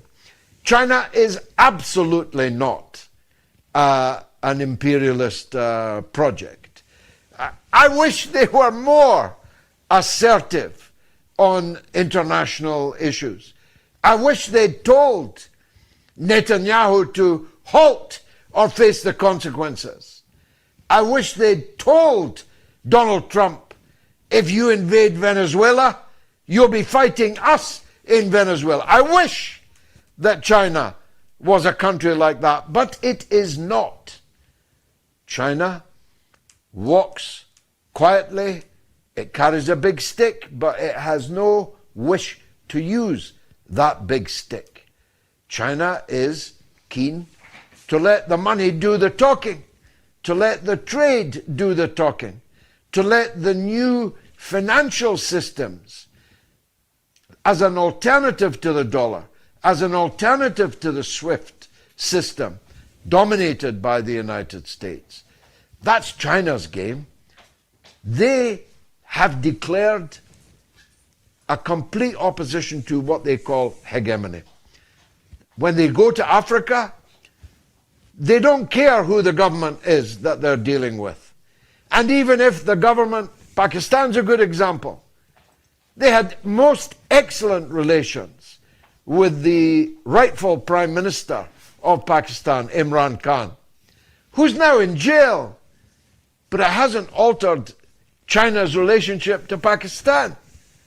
They have as good a relation with Imran Khan's jailers than they had with Imran Khan. So they don't interfere in other people's countries, and definitely not seeking to build an empire.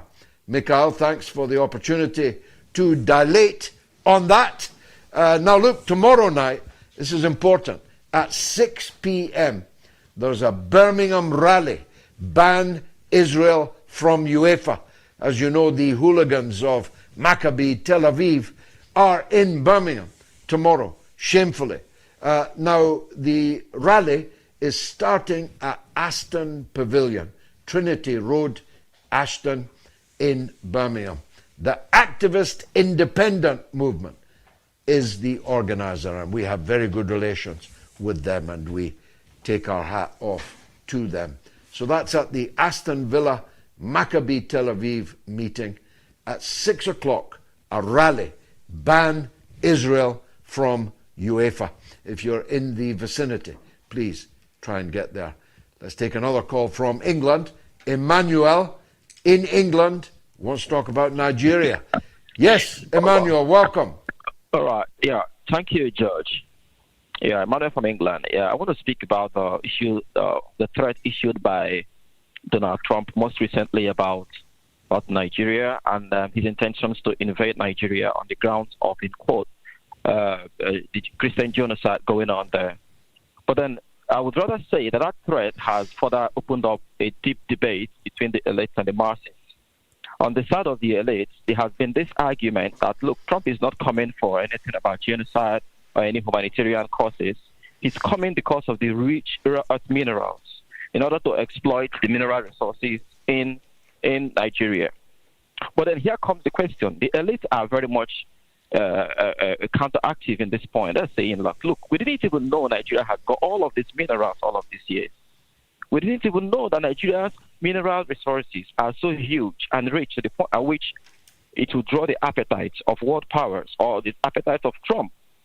Did we actually have all these minerals and there is poverty in the land? Did we have all these minerals and then we're talking about lack of electricity? We're talking about a huge poverty among the masses. So the masses are asking that, look, we didn't even know we have the minerals. If they were actually minerals, if there were no minerals, then we're at least afraid. What are they afraid of? So on the other side now, we are seeing a rhetoric by Trump which has triggered a lot of concerns. And the concerns is about the failure of government to represent these people, the failure of government to stand in the line, to say, look, the right things have to be done in terms of governance and in terms of provision of public services. Now, on the other side, we see a couple of elites who are afraid of what is happening, afraid of nothing, or will I say they are afraid of what Trump is about to do. And what is it about that Trump is about to do? They don't even know the intentions. And now the intentions of Trump, based on the historic evidence, what's happening, what has happened in the intentions of America, based on historic evidence, is technically to identify where there are resources. Of course, where they are competitive, where they have a competitive advantage in terms of force, and of course in terms of market and exploitation of mineral resources. Now, on the side of Nigeria being a very much peculiar instance in this, there is already bad governance in place. And the bad governance has triggered a deeper debate, a deeper concern about whether or not the government is performing, not whether or not Trump is coming to take the mineral resources. Because the people are not benefiting from the mineral resources.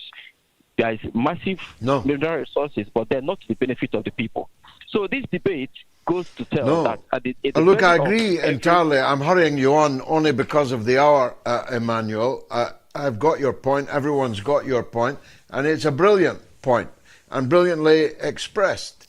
The real scandal in Nigeria is that the state, which should be the richest state in Africa, has millions of its, 10 scores of millions of its people living in poverty and underdevelopment, when its mineral wealth, its oil wealth, gas wealth is so gigantic. Everybody in Nigeria should be a millionaire, everybody.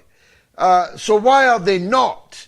They are not because the successive regimes that have ruled in Abuja have been corrupt criminals, and none more so than the aged kleptocrat Tinubu, who is currently sitting there now, having his country threatened by a tin pot President Donald Trump, on the basis that this Boko Haram has not been finished. Why has it not been finished?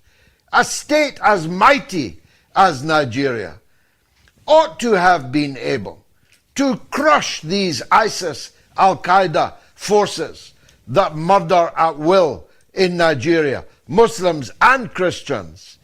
long, long ago, if Nigeria had a proper state, a proper government, it would have been able to crush these insurgents, and everybody in Nigeria would have a far better life than they currently have, and therefore there would be no water for these fish, these toxic fish of these extremist organizations to swim in.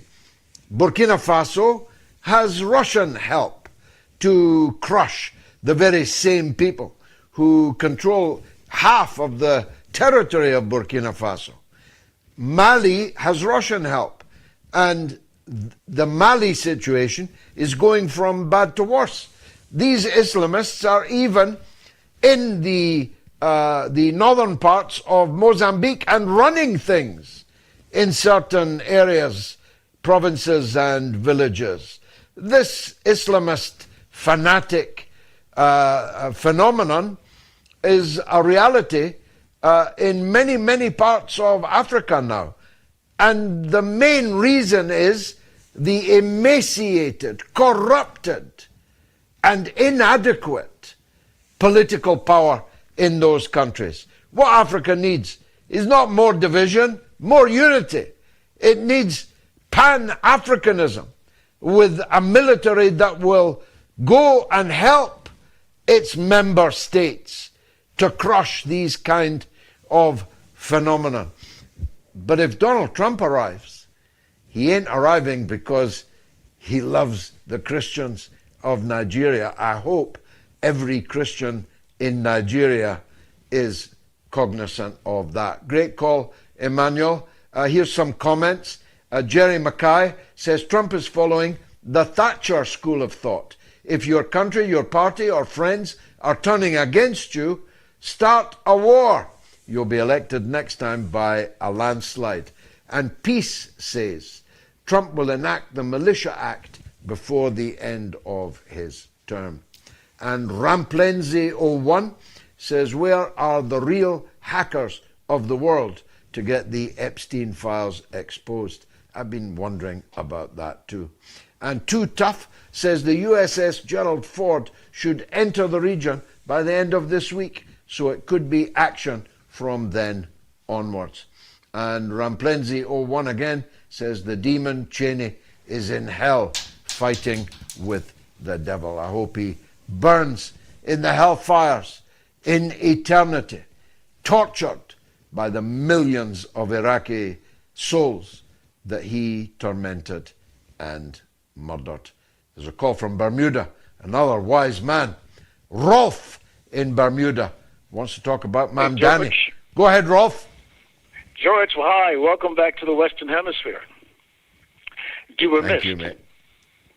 You know, George, there was a reference to Thatcher just now, and I want to just take a minute to talk about what happened in New York with that election. The massive rise of income and wealth inequality, George, has its beginnings, this iteration of it, is what I call the Reagan-Thatcher era that began in the early 80s, as you know. The mantra was, government is bad, union worse. So, and you can go on and on and on. You know the mantra probably even better than me. And it was all about taking whatever power the working poor had as a countervailing power to capital. And all that did was unleash massive amounts of income and wealth inequality decade after decade over the last 4 decades. And so when people talk about some of the underlying factors of what resulted in the victory of mamdani in New York, that was one of the biggest of all of them, because the city had become unlivable, unaffordable. I went to school in New York. I attended university in New York. I have family there, as many Bermudians do, on both sides of my family. And mamdani represents hope. And I hope that people know this lesson, that we have to stand up. But also produced what Reagan and Thatcher did and shifted the local economy to the far right, along with the, let's be honest, right? ensure the rise of oligarchy. That's what we have now. Oligarchy erodes our democracies, and that's what it's doing. Someone mentioned, your guest, about civil liberties. It also erodes civil liberties. It ends up moving towards a period where you get endless wars. The brother's talking about, and you just now, about Africa, and I agree with you about the need for us in Africa and our diaspora to re-embrace what I call Pan-Africanism for the 21st century. I represented the Pan-African Congress, George, in South Africa at the World Conference of Racism sponsored by the UN in 2001. And we need it now more than ever. So this war against poor people, we have to stand up and represent our people in a way that is going to galvanize them, to come out of that sleep, that slumber we've been in, to once again make the world a fairer place for everybody. Lastly, in terms of Nigeria and those countries, you have to understand, people out there, that many of the leaders of these countries have been acting on behalf of Western interests. Corruption has been rampant. They all subscribe to what I call the neoliberal consensus. That is why we saw the massive amount of underdevelopment in Africa, when Africa should have been far ahead on the development scale. And then, like China, raising the standard of living of its people. This is the price we paid. And so mamdani, we know, mamdani, and you know yourself, the panacea. But he symbolically can represent us also in our own little way around the world, start the movement that needs to happen and which is long overdue to put an end to what Reagan and Thatcher put in place. Rolf, Bermuda is fortunate indeed to have you in its politics. That call proved my boast that this is the global university of the airwaves. Such erudition, such historical grasp. And you and I, certainly I'm inferring you, we lived through this Thatcher era, this 1979 Thatcher, 1980 Reagan, and how it changed the world. And Thatcherism, Reaganism, is still hegemonic in the Western countries today. Tony Blair was her greatest achievement. Whether they're called conservative or whether they're called Labour, the economic system that they pioneered, Thatcher and Reagan pioneered, continues to rule in Western countries until now. And that's therefore 45 years. That's a long time. And it is failing so badly, even in the metropolitan countries. But its role in the global south, in the developing world, is, of course, entirely malignant. And they buy leaders, corrupt them in the global south countries, and make a devilish bargain with them. They keep them in power, allow them to be as corrupt as they feel they can be. I mean, the Cameroon president just been re-elected at the age of 93, although nobody in the Cameroon is in the slightest doubt that he did not win a fair election, indeed probably has never won a fair election. But he's about to be president for another 4 years, aged 93. They buy these people.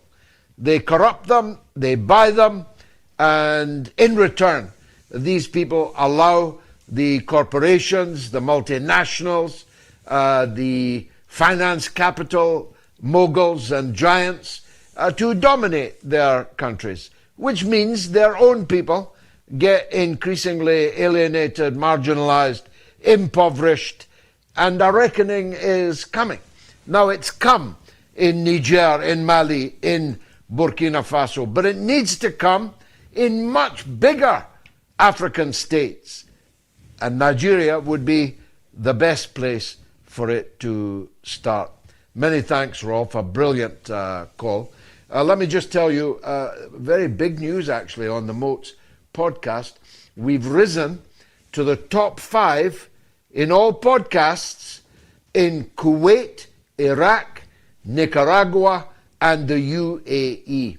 And we're in the top 10 in Pakistan, Serbia, and South Africa, and India. Imagine being in the top 10 in India. Can you imagine how many podcasts there are in India? And we are in the top 10. So thanks to everyone that has made that possible. You can download the MOATS podcast by scanning the QR code on your screen now.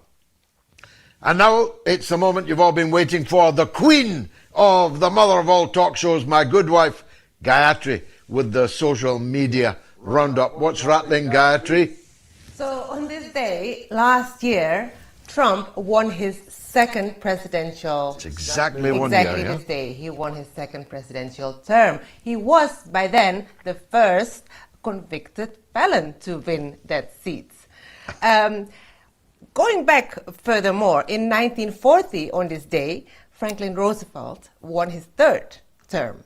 And he once said, in politics, nothing happens by accident. If it happens, you can bet it was planned that way. And today we find New York has a new mayor, a nice Muslim, brown-faced, friendly, smiley, very, very likable mayor indeed, and very, very celebrated.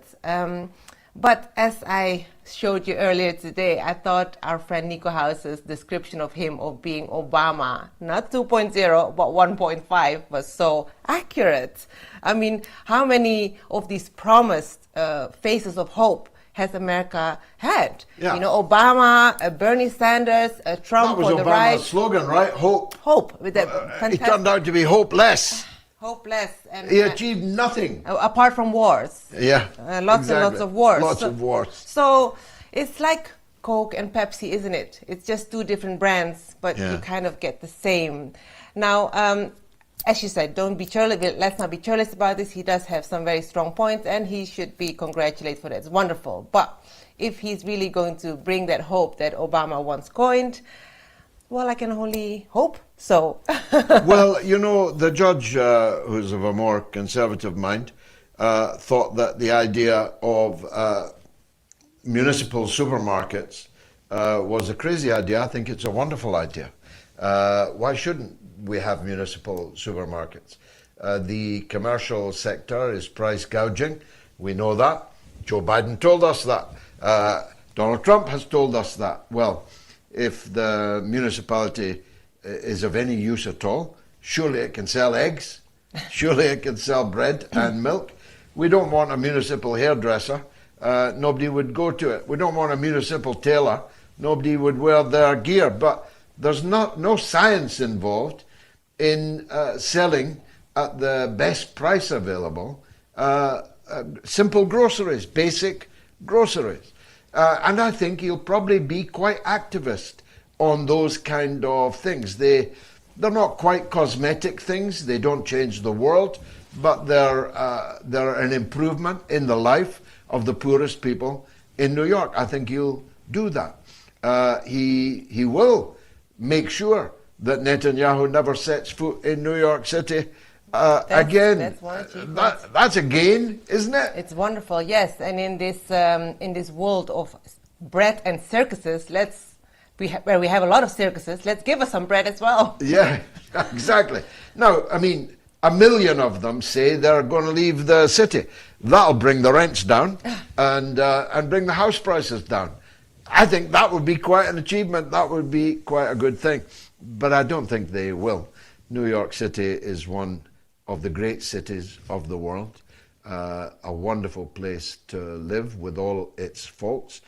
I'm willing to bet that all these film actors and TV stars and so on that were threatening to leave or worse. Yeah, I don't think that will happen. But if it does, well, it'll put house prices up in Florida, no doubt. If you were going to leave snowy New York, you probably would head for the south and for Florida. But I think Mamdani will do fine. I don't think he'll make any mess. I just don't think he'll make any significant difference. And he couldn't, even if he was Jesus. You can't from the mayoralty of one city transform the politics of the United States. But he has shown a path that money doesn't need to rule American politics, that people power can win. And for that, I think we should all be grateful. Yeah, let's hope so. Also this week, of course, Dick Cheney died. Well, mamdani was elected and Cheney died on the same day. Exactly. And some of you say there's no God. Exactly. He will be remembered as one of the biggest war criminals, one of the architects, of course. He served both Bushes in the Gulf War and in the Iraq War, and his horrendous war on terror worldwide, Abu Ghraib, Guantanamo. So, yeah, that's him gone, although still fondly remembered by the likes of Kamala Harris, who was very regretful of his passing, very saddened, saying that Vice President Dick Cheney was a devoted public servant from the halls of Congress to many positions of leadership in multiple presidential administrations. His passing marks the loss of a figure who, with a strong sense of dedication, gave so much of his life to the country we loved. We see this kind of deliberate dishonesty is why people hate the political class. Kamala Harris knows full well that Dick Cheney was a war criminal, that Dick Cheney had the blood of millions of people on his hands. And moreover, Dick Cheney was a public advocate of torture. He deplored the stop that was put on waterboarding and what he called enhanced interrogation techniques. Yep. He loved torture. So let's hope that in the bowels of hell right now, he is experiencing the torture that he said he loved. I would like to remind the audience that you yourself, as an act of experience for our Killings of Tony Blair movie, you actually went through this waterboarding. And you let me. You let me. We were newly married and you let me get waterboarded. And I'll tell you, waterboarding sure is torture.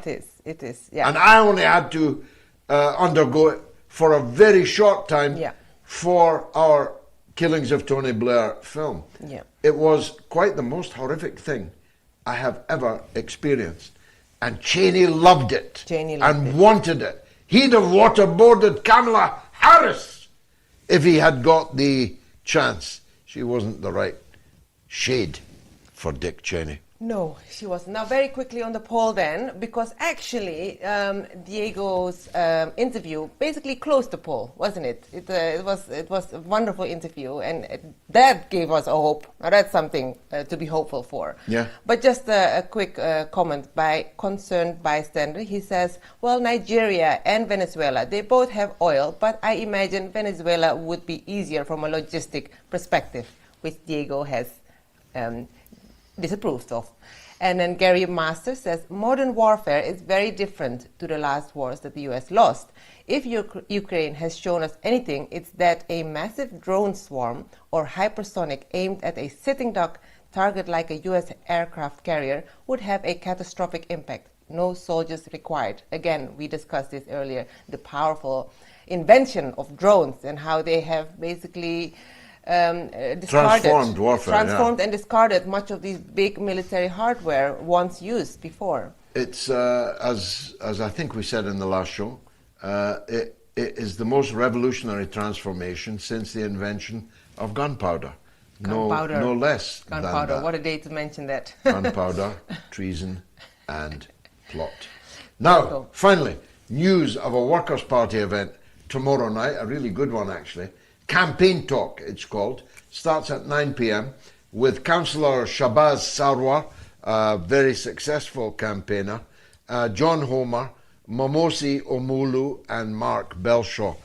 You can tune in on the Workers' Party YouTube, Rumble, and X accounts. Well, it's been marvellous for us, hasn't it, Gayatri? I think... no show is complete without the legend from New York of Aerobus, Welcome, Robos. Sorry, you weren't on my screen, and I was missing you already. Thanks for calling. Finish the show. Well, it's the story of my life, right? So I've always been there but forgotten about. So salubrious salutations and a warm greetings and salutations to you.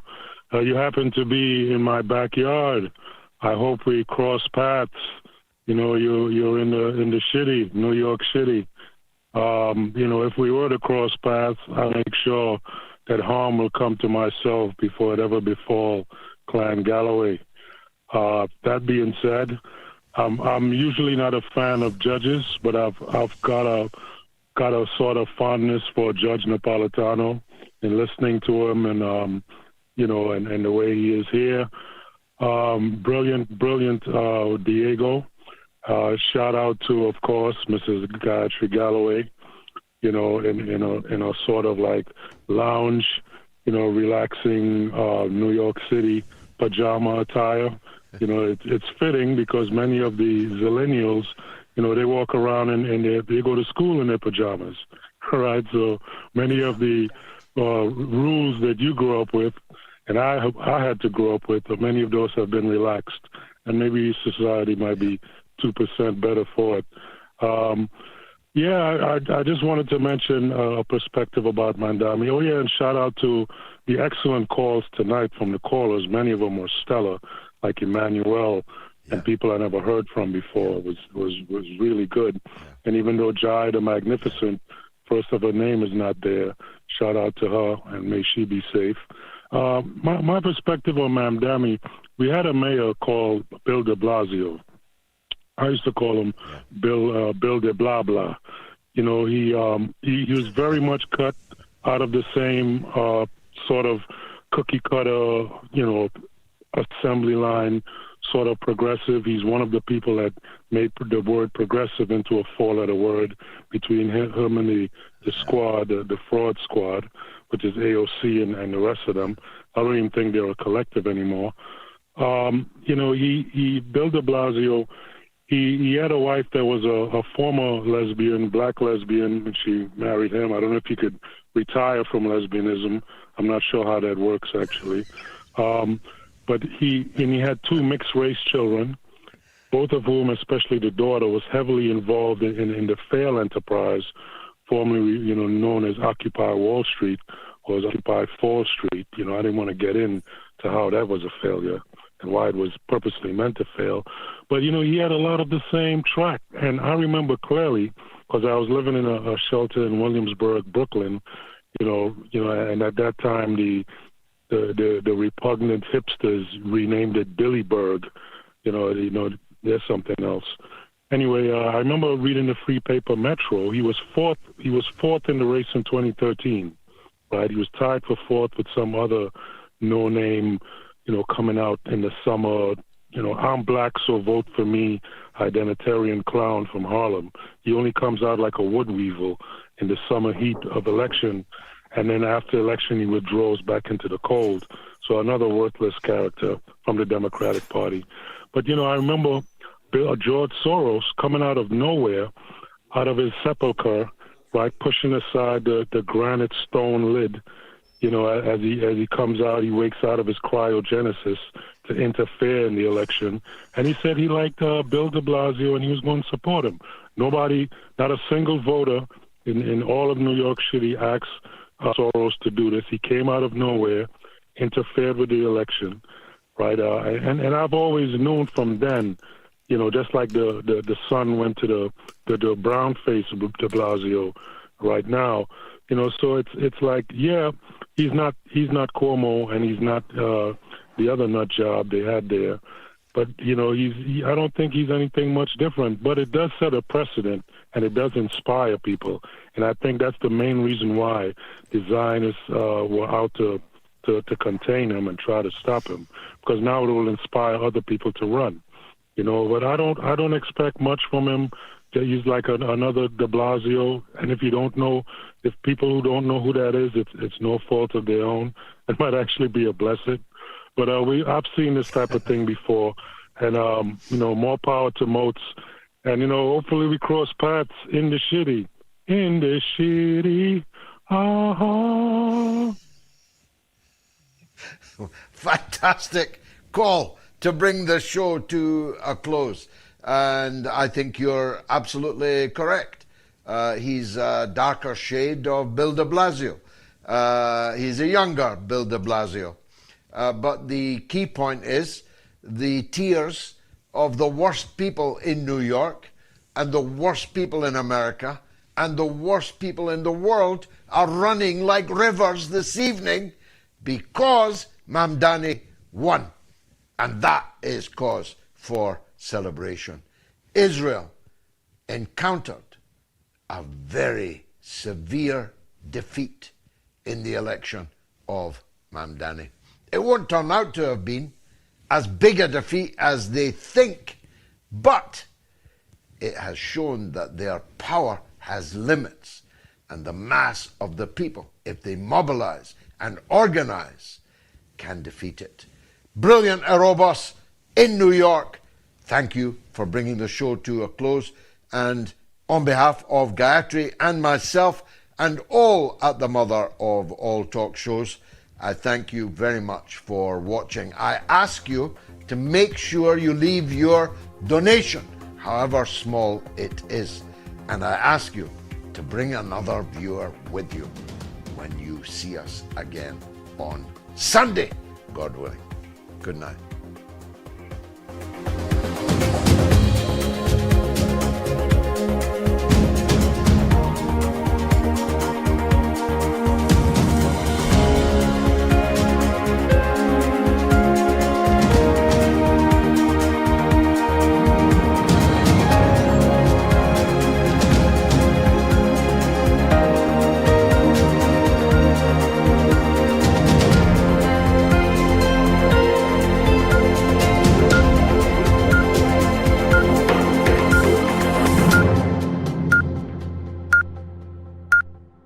It's the mother of all talk shows.